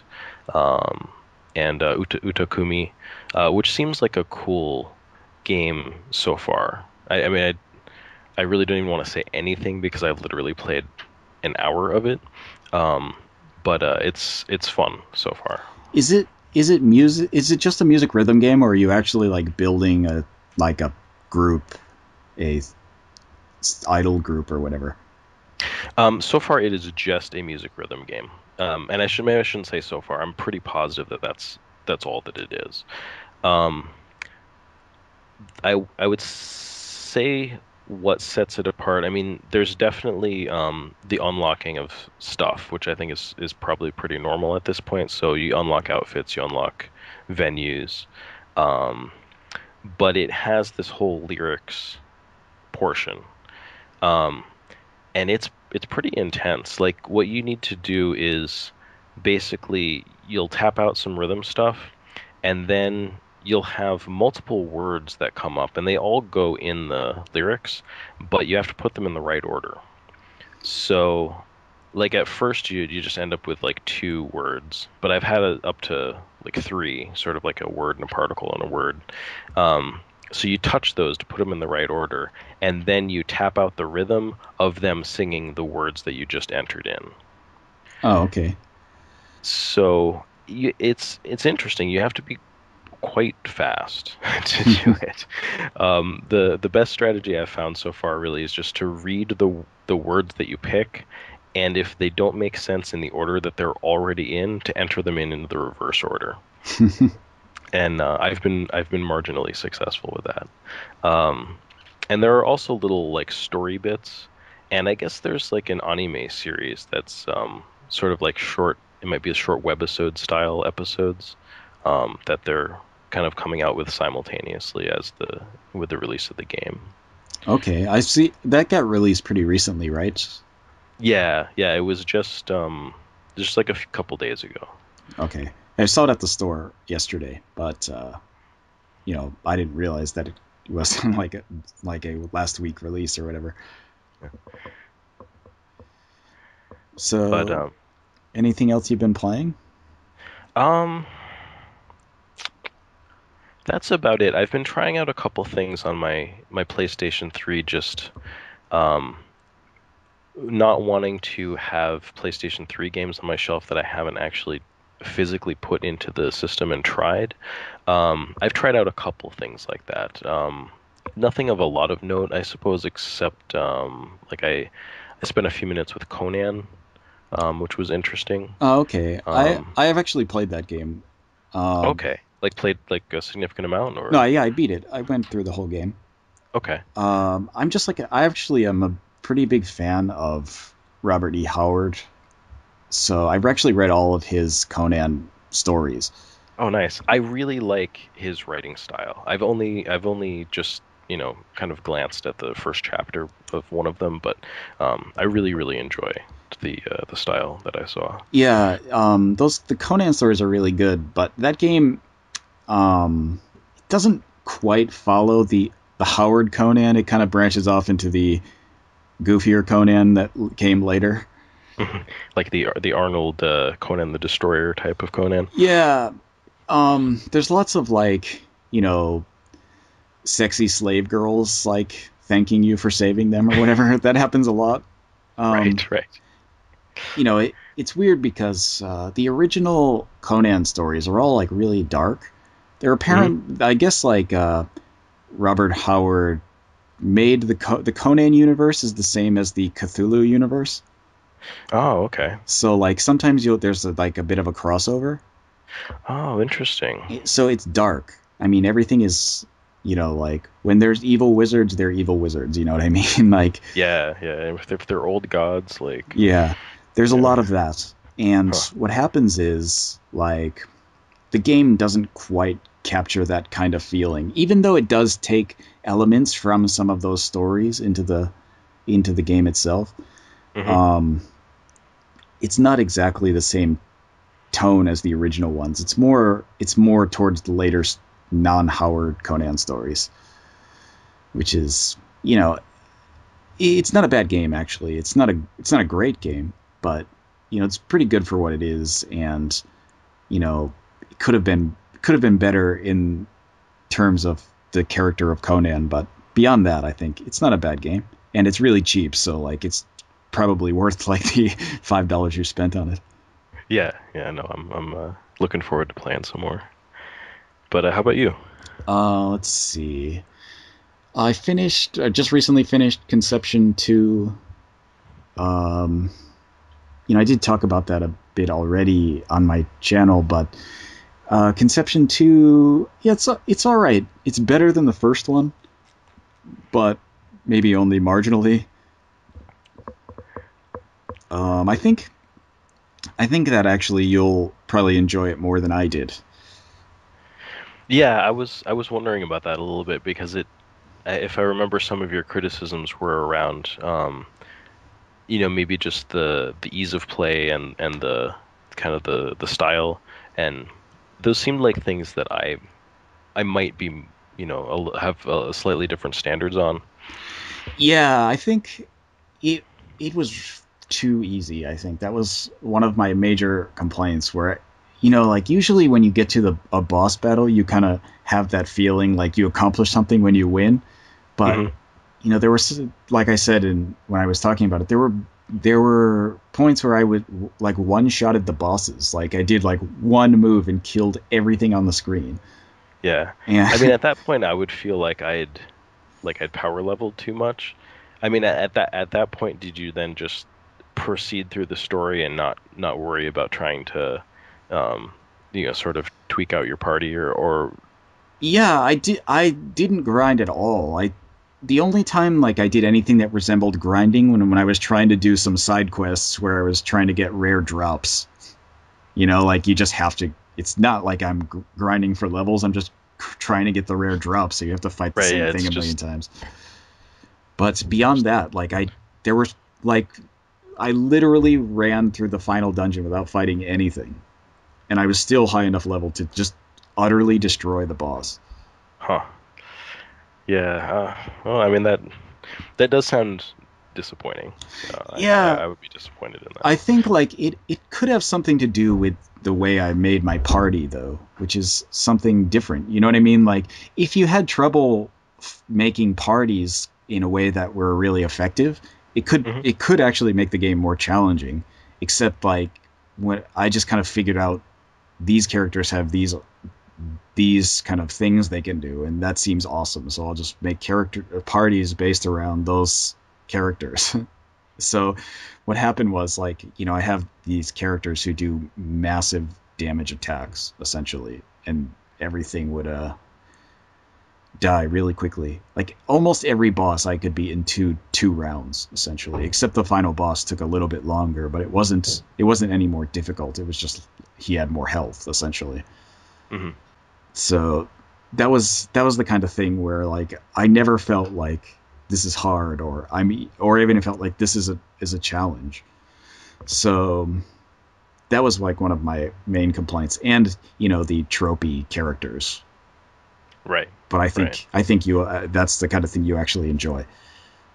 So like I said, like when I think I said it in the review, like my complaints about the game are things that probably could be seen as benefits to other people. So Right. it's the kind of thing where I don't really feel that it's not a bad game at all, but my complaints are kind of personal complaints. They're not like anything to do with the actual like overall game itself.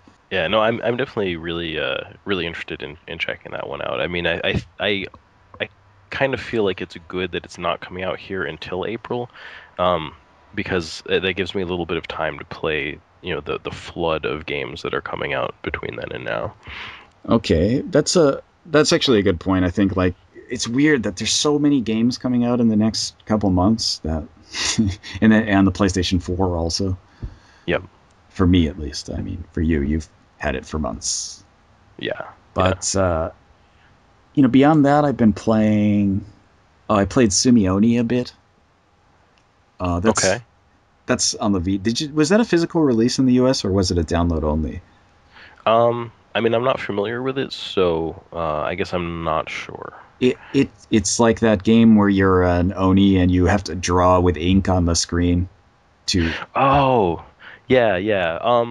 That might have been a download only. Okay. I believe that it was actually because I seem to remember that Japan had the physical release of that, and I think it was kind of an early download title for the Vita. Is that right? Yeah, it was probably a launch title, I'd guess.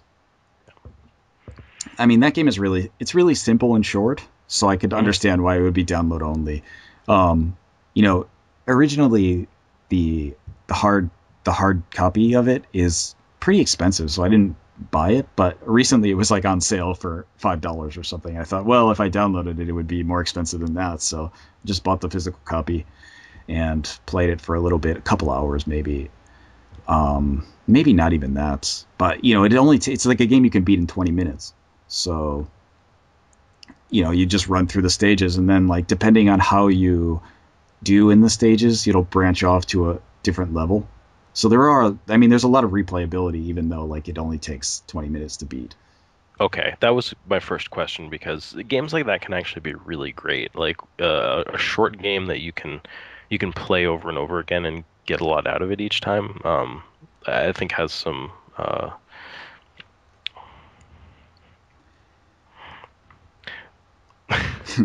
Sorry, Drawing a blank. drawing a blank. Um, it has charms that longer games that you only play once don't have.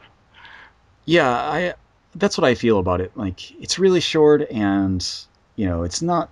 Well, I guess it's a little difficult to if you're not good at platforming and quickly drawing with your finger on the screen, and I'm not really good at it. I mean, it's not really the kind of game that I want to play. I just thought it was like kind of looked like an interesting concept, so picked it up. It's really like a fast-paced side-scrolling action game where that you have to draw with your finger a lot. Um, it's not bad though. Um, I didn't. I only got one ending, probably the worst ending because it's the simplest ending. But I did play for a little bit after that and unlock some extra stages, but I never actually finished. more of the endings. So I don't know. It's not that bad. Beyond that, well, I've been playing Disgaea 3 on the Vita also. Uh, Okay, yep. I really enjoyed that game. yeah, I never played the PS3 version. Actually, I didn't before it even was announced. I'd assumed that they were going to make it on a handheld because they made Disgaea 1 and 2 on a handheld also. And I was Hmm. just like, I think I'd rather just play it on a handheld, so I'll wait for a handheld release. And Smart man. I was waiting for that for 4 also, so I haven't played 4 yet. But they announced 4 for the Vita, so that's also I'll get that. And I'm assuming I haven't played D Disgaea D2 or whatever, Hmm. but I assume that it's going to get a Vita release eventually. So I'll just wait on that also, and hopefully it'll get a handheld release. It's so I've been playing Disgaea 3, and it's all right. I don't know how I feel about the characters so far. They're not as fun as the other games, I don't think. So you definitely you had played one and two. Yeah, I played 1 and 2 on the PSP. So, Okay. but I don't know. I don't. I don't know. I like the Disgaea system a lot. So it's fun to go into the item world and fun to go through the stages and you know go through the story stages. That kind of thing I enjoy. So I've been through the story stages. Like I play each story stage twice because Hmm. if you go through the story stage once, there's a story, and then if you go back, there's like a different enemies there. Okay. So I always play through each story stage twice and then go to the next story section essentially. So just because I was talking about this recently, I guess having some perspective on having played the first two games in this series, um, what do you think has you coming back to the Disgaea games, and do you think that you're getting what you want from them? I mean, you already sort of admitted maybe the characters you might have been better in the second or the first, but Yeah, well, I don't know. This guy is just goofy, but hmm. it's goofy, and I'm not like a super huge fan of the Disgaea world. Like, I don't, it's not like I really love the characters in any of the games. And, the stories are always just something ridiculous. So Yeah. it's not something like I'm totally invested in. I just really like the battle systems for Disgaea. I Hmm. like the way you play the game. So, even if there was no story, they just like had a bunch of challenge maps for the whole thing, I would probably still play the game because I enjoy the kind of way that the system works.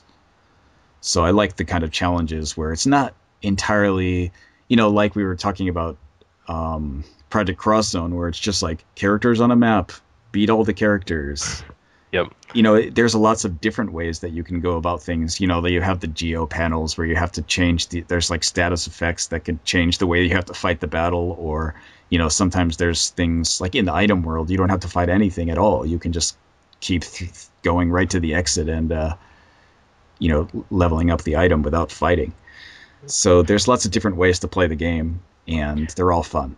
I was really intimidated by the system. I think just because I hadn't actually played it, just looking at it, I was like, I I could never play that game. Which is totally is totally unfair to me and the game. Um, but I agree. I think that's kind of the cool thing about the game. Do you think? I feel like I'm putting words in your mouth, but do you think that that each game that comes out is like a good excuse to simply go back and revisit the battle system, or do you think that really you're looking for like more new, novel, interesting things in the battle system each time you go back? In general, I don't really care if they change the battle system or not. They Hmm. change it they change it every time. They add different features. But if it had just kept this simple system that was in Disgaea 1, which isn't really simple, but if they had just kept it as that throughout the entire series and changed nothing, I'd still play the game because the system is fun. Mhm. And each of the story maps is a new challenge within that system. So depending on the layout of the map and the enemies and the on the screen, like you have to think about it in a different way. And that's like mostly the reason I like strategy RPGs, is because you have to think about the actual strategy. Mhm. So you know that was like another thing with Project Cross Zone, is like most of the time you don't have to think of a strategy. You just have to kind of bunch your characters together and destroy everything. Right. Right. Whereas Disgaea, you can't really do that. You have to think about like what enemies are on the screen and what they can do. Whereas like you could bunch all your enemies together and that would be good for fighting some enemies, but then you'll get magic users who will just destroy all your characters with one spell. So you have to think about where you place everybody and how you place them and what you're doing, and you have to make use of the geo panels, and it's a lot of stuff to think about, which is what I enjoy about the series, I think. I uh I don't want to oversell it, but just that's one of the things I like about like the Superhero and Chronicles, Queen's Blade, like Robot Tyson games too. I feel like it has strategy game stuff to it where it makes me feel like I'm actually thinking and coming up with a strategy, not, I mean, maybe more so than some games.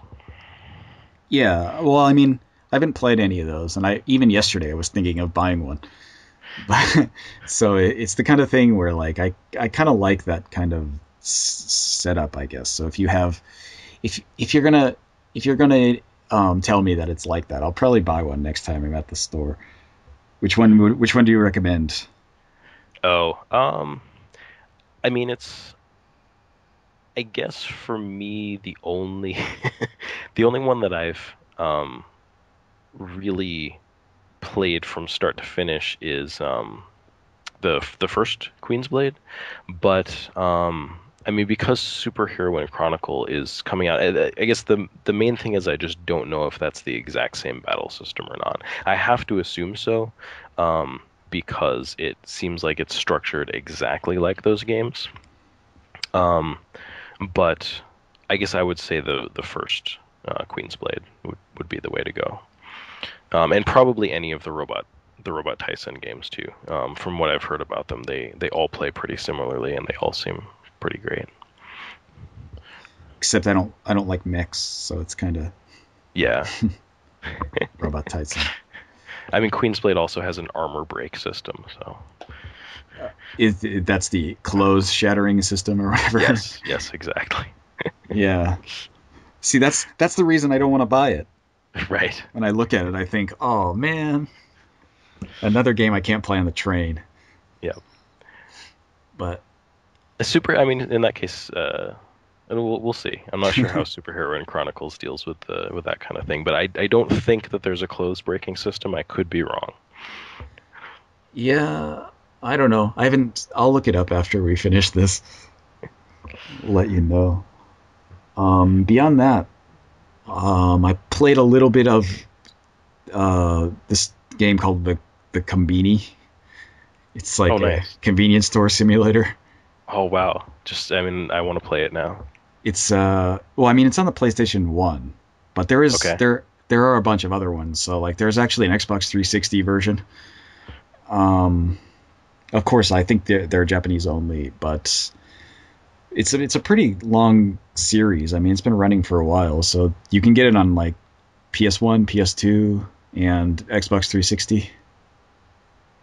But it's essentially a convenience store simulator. You have to like build the convenience store layout and then like run the store to be profitable, I guess.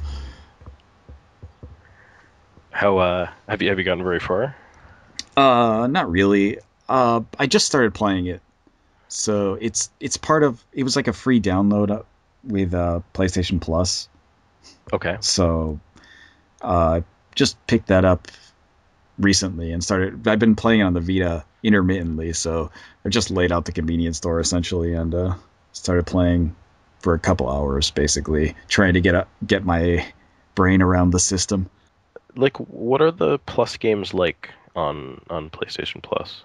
Well, it depends on what you're doing, but it's just essentially a download. It works just like downloading a game in any normal way. So if you like, for example, if you download a PlayStation Archives game and you're a PlayStation Plus member and it's free, there's a ton that are like always free if you're a PlayStation Plus member, Okay. and you can just you just download it and play it like normal. But if you're not a PlayStation Plus member or like your account lapses, you just won't be able to play the game.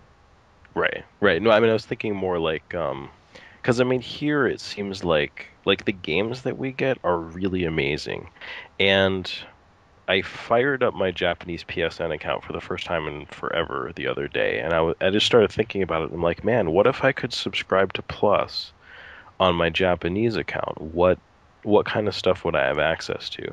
But here it seems like we typically get like one or two big like interesting games from maybe 6 months to a year ago, um, that are just free to download, but it's limited. It's limited to like about a month that you can get it, or sometimes like you can get it in that time, and but then I mean if you have it, as long as you have Plus, you can play it. Or sometimes there'll actually be like a timed thing where like you can download it in this window, and then you have like a year to play it, and it'll time out after that.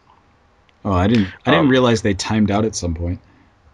Yeah, not all of them. Just it's like occasionally. I think I had Dead Space 2, which I actually never played before it timed out. Hmm. Which it was maybe, I don't know, 6 months or something like that. But a lot of times they're really good, like big releases. Well, I mean stuff like Dragon's Dogma. Oh yeah. Well, I mean, Dragon's Dogma. Oh wait, did Dragon's Dogma come with the Bitter Black Island stuff in it, or was Hmm. it just the base version? No, it was the Dark Arisen version. Yeah. Okay. I opened up my Vita and I'm looking at it right now. What came out? What's on PlayStation Plus this month? Hmm. There's a bunch of stuff, but I'm trying to look at what are the bigger stuff. Steins Gate is on there. Really? Yeah. The Katamari Damashi game Okay. for the Vita. Limbo is on there. Yep. I'm just looking at the Vita stuff right now, but there's a bunch of other stuff on there also that's like I'm trying to think. Oh, there's like TurboGrafx 16 stuff and PSP stuff. Like you can like the Legend of Heroes, the third Legend of Heroes game is on there for free right now. Yep. There's an Armored Core game. Oh, nice. There's a bunch of stuff though. A bunch of like PS archives too. So like King of Fighters 95 is on there. Shock Troopers. Yep. Chaos Head Noah is on there. That's like another one. Yes. That's like another one of those 5 PB mages games. Okay. Yep. That's what I thought. Oh, that's really interesting. Huh. So that's like this month. But if you go into the archives, you can see that there's like a ton more stuff that's always free. Like it never changes. It's always in the free section. But that Kombini game is one of those. So if you wanted to go into, I mean, you could get it if you have a Japanese PSN account. You can get the like a 15-day trial for free of PS Plus. So you can just go in and try out all the free games if you felt the need to. I'll have to do that like sometime in the summer when I have Yeah, less of a backlog. yeah. I feel like I'm like a little crossed on PS Plus. Like I don't feel like I kind of want to play games with it, but I also don't want to like not have the physical copy. Hmm. So what I've been doing essentially with my PS Plus stuff is if I'm playing like the PS1 archives on the PS Plus, I usually just play it for games that I already own. Okay. So like I have Shadow Tower on the it was free for PS Plus, but I actually have the copy of it.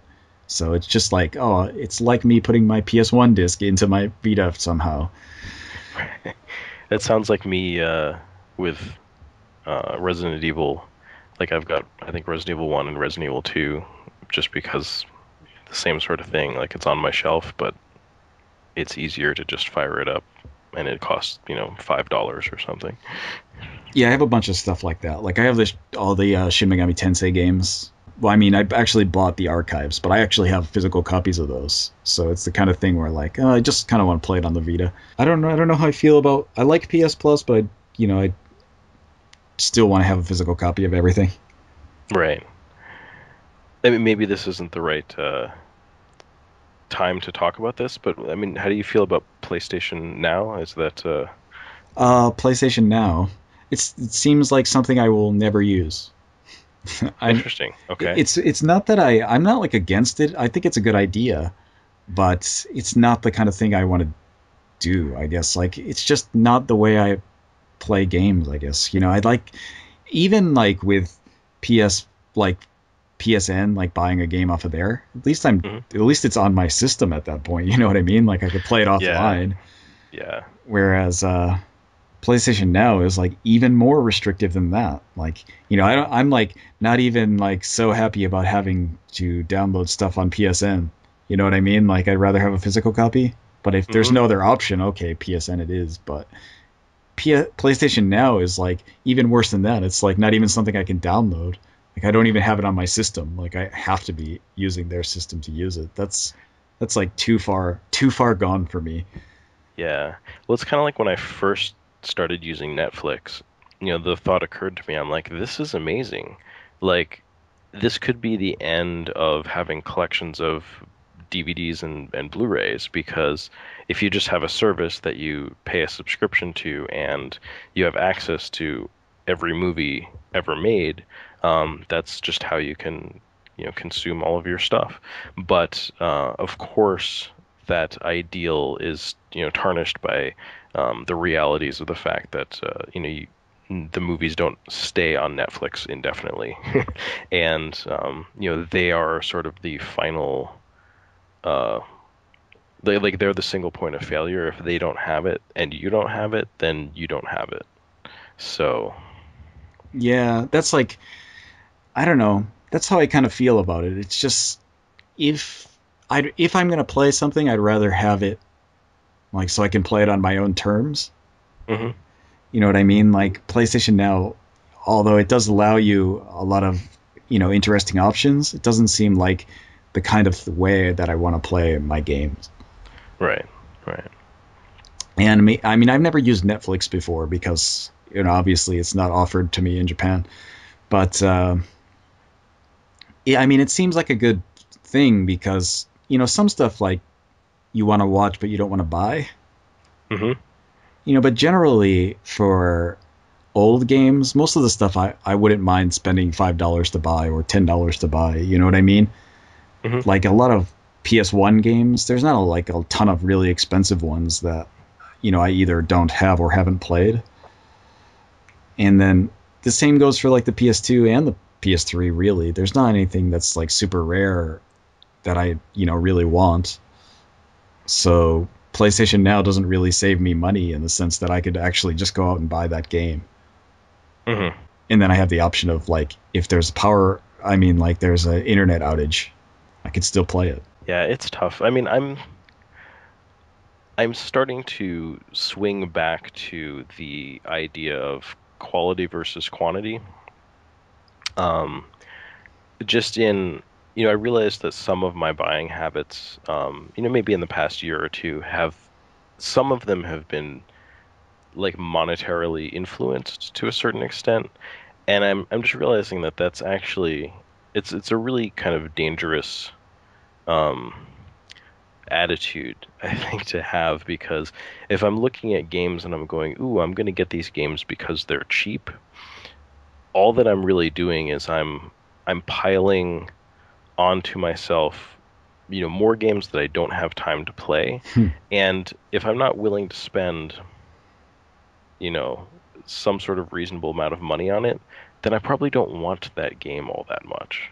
Yeah, I can understand that only because you know I tend to make lists. This is the reason I make lists because generally if I'm interested in something, I just put it on the list, whatever it is. The list is huge, and if I find a game that's if it's cheap, all right, great.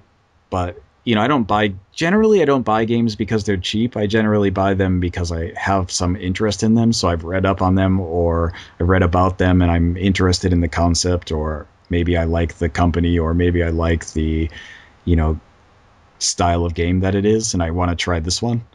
So generally, that's how I'm selecting the games I buy. So Hmm. it price is like, obviously I look for the cheapest version. If I Sure. mean I can get the same game for a cheaper price, I'll do that. But if I see like, oh, here's a bunch of games I'm not really interested in, but they're $1, I'll probably just pass on them anyway. Yeah. So I mean, I don't know. Like I do sort of wonder if you have a whole bunch of games, at your fingertips. It's like, I mean, I guess as long as the service has games that you want to play, then, that works out. But it's the the quantity of games I don't think should be as much of a factor as, do they have things that you actually want to play? But Yeah, well, I think like it also adds to the kind of um, not giving games a fair shot. hmm. If you have access to like 1,000 games and you play a game for 30 minutes and you decide like this is all right, or this is okay, or you're just playing it for a short time to decide if it's okay, like you never really get like the full experience of a game. You just be like, oh yeah, I played that, it was all right. And then Hmm. you never, because you have so many other options, you just go on to the next thing and play that. It kind of like gives you this kind of bite-sized gameplay ability that isn't really conducive to getting like a full experience of a game, which is how I'd assume like the game should be played. You should probably play through most of it to at least get the idea of how the game is going to play and what it turns into, and if you like it or not, based on the experience of actually playing it as opposed to sampling it. Right, right. Yeah, and I mean definitely like um, just Criminal Girls that I've been playing, like not even just in the story, but also in the elements of the battles, fighting the bosses, things like that. I don't feel like nuances of that really have come out until just the most recent stuff that I've played in the game. Um, Well, I think of a game like Dark Souls. Like mhm. if you played a half an hour of Dark Souls, you would die like 30 times, and you would be like, I'm done with this game, and you'd never go back to it. That was my experience. Yeah, well, the thing is like if you bought Dark Souls, like if you spent $50 on Dark Souls, like even if you died 30 times in the first half hour, you would be like, well, I just spent $50 on this. I should probably get into it and play it. Sure. And like having the option to just like, well, I didn't pay anything for this. I'm just paying a subscription fee. I'll never get into it. Like I think you lose out on the fun of playing games, Yeah. which Yeah. No, is something that I think I don't know. It's detrimental in some ways to players and obviously game companies, and I mean in the sense that their games probably won't have that ability to become as popular if everybody was using that same service. right. Right. Well, I feel like we've gotten a little off topic here. Yes, we have. So I guess in handhelds, any like closing summary? The last thing I wanted to mention about the handhelds was that because we're mainly talking about Japan, they're a Mhm. lot stronger here than they are in other places. And you know, the thing like for example, the Vita here sells twice as much as the Wii U generally, Mhm. for example. But in the U.S., it's the opposite. The Wii U sells way more than the Vita, Mhm. and the libraries are quite different. So, I mean, I was talking to my friend in the U.S. about how I love the Vita, how he should get one because there's so many good games, and it, what happens is I remember that all the games that I love on the Vita are not released in the U.S. Like for the most part, like most of the stuff I'm enjoying is not released outside of Japan, Mhm. and looking at my 3DS collection, probably about 75% of that stuff is released in the US or is planned to be released. So it's Yes. the kind of thing where, I can understand why people aren't really hyped for the Vita in the US because the library is so different. And I can understand why this 3DS sells more because it does have, it does actually get games localized, whereas the Vita is seemingly doesn't get as many. Yeah, no, I mean it really has system sellers. It has, Etrian Odyssey and Fire Emblem and Theater Rhythm and Mario games. There's really a lot of stuff on the 3DS, but I do feel like I don't know if people took note of it, but this holiday season I feel like really added to the Vita's library. Um, and I mean things like Monster Monpiece and Conception 2 and stuff, things that I never thought would come out over here are being localized. So I think it's starting to turn around. Yeah, I hope so because it seems to be it's doing relatively well. I mean, comparatively well in Japan, and it's doing all right in Europe, and not so good in the U.S. And the 3DS is doing pretty well everywhere. So I think it's weird because even though the sales are that way, as I said, my list of games I want for the Vita is three times the size of my 3DS list. It's it's got like so many more games. So I always feel like in my case, the Vita has so many more games that I want to play than the 3DS does. And it's weird. I always think it's weird that people think of the Vita as kind of a system with not many games. Yeah, yeah. I'm hoping that turns around. I mean, because I'm in a similar position, just the things that I have pre-ordered right now, it's one thing for the 3DS, one thing for the PlayStation 3, and then I think like four games for the Vita, three of which are US releases. Yeah, that's it's pretty telling there as to I guess fans of Japanese games as we are. Yes. Um, what where the where the good stuff is coming, I guess. It's weird though that I'm like you. I don't have a lot of stuff pre-ordered for consoles at the moment. I have like Dark Souls 2 and the new Yakuza game, and beyond that, everything else I have pre-ordered is for handhelds. So I think like even people who not even just the Vita, people who don't play handhelds at all are really missing out on a lot of great games. And like if you saw my top games of 2013, like literally half of that list is handheld games. Hmm. So it's the kind of thing where people should hop on handheld if they don't have one because you're missing out on a whole section of games that you would miss out on otherwise. Yeah, yeah, without a doubt. And it's not just, kind of quirky Japanese games and things like that. I really think um it's the space where we're gonna see just a lot of really good stuff this gen.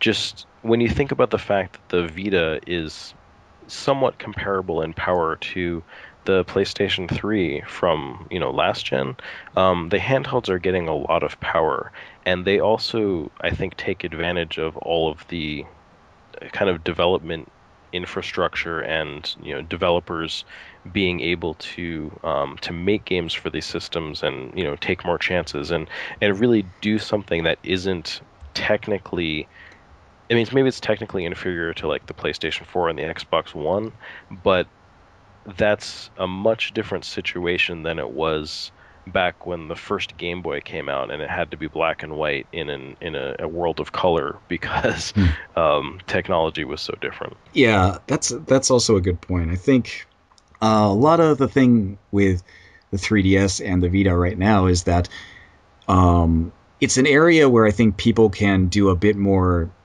you know, testing out new things. Hmm. So you can get a bit more innovation on those than you can on consoles where development is a lot more expensive now. And I think that a lot of the time that has to do with, obviously it's a monetary issue, but the the reason developers in Japan seem to develop for handhelds a lot more is because they're not based on the same system as the U.S. market is. They're not like it's not like a kind of binary system where you're either a AAA developer or you're an indie developer or you're crap.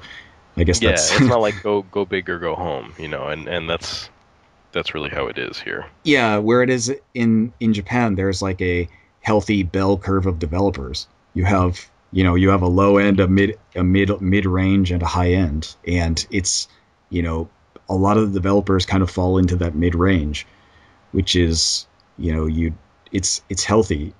You know what I mean? You don't have to, everybody doesn't have to spend a lot of money to make a game, and it kind of because the market is so the base of the market, who the developers are, and what kinds of games they're making is so different. Like it kind of gives you know the general feeling that Japanese games are mediocre, where it means like they're not. It's not that they're mediocre; it's that they're mid-range games that you don't get in the U.S. because there's no mid-range developers anymore. Hmm. So it's the kind of thing that handhelds are really good for because those mid-range developers can make like a high quality, at least high quality in terms of handhelds type games. So like a mid-range console game could easily be a high quality console game. I mean a handheld game. Right.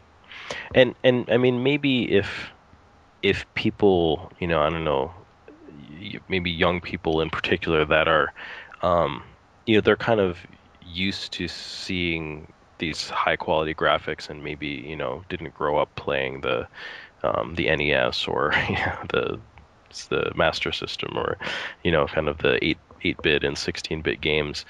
Um, if you can be a little bit more lenient in the graphics department, because something is on a handheld, I think it opens up just a lot more possibilities for interesting games than kind of the bar that is set for games that come out on the main consoles.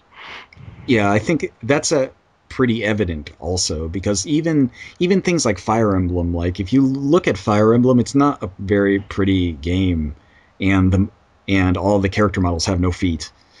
Right. So it's the kind of thing where like it's not exactly like a high quality production there. Um, but it's still a super great game, and I think if you made a console game all the character models had no feet, people would think it was like it was awful. It would be bashed like all the time for terrible graphics or whatever. But Fire Emblem on the 3DS, nobody really cared. Yeah, yeah.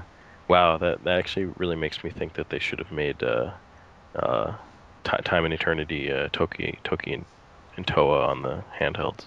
Yeah, it's possible that it would have done better there. Oh, I mean, everybody hated that game though. Yeah, yeah.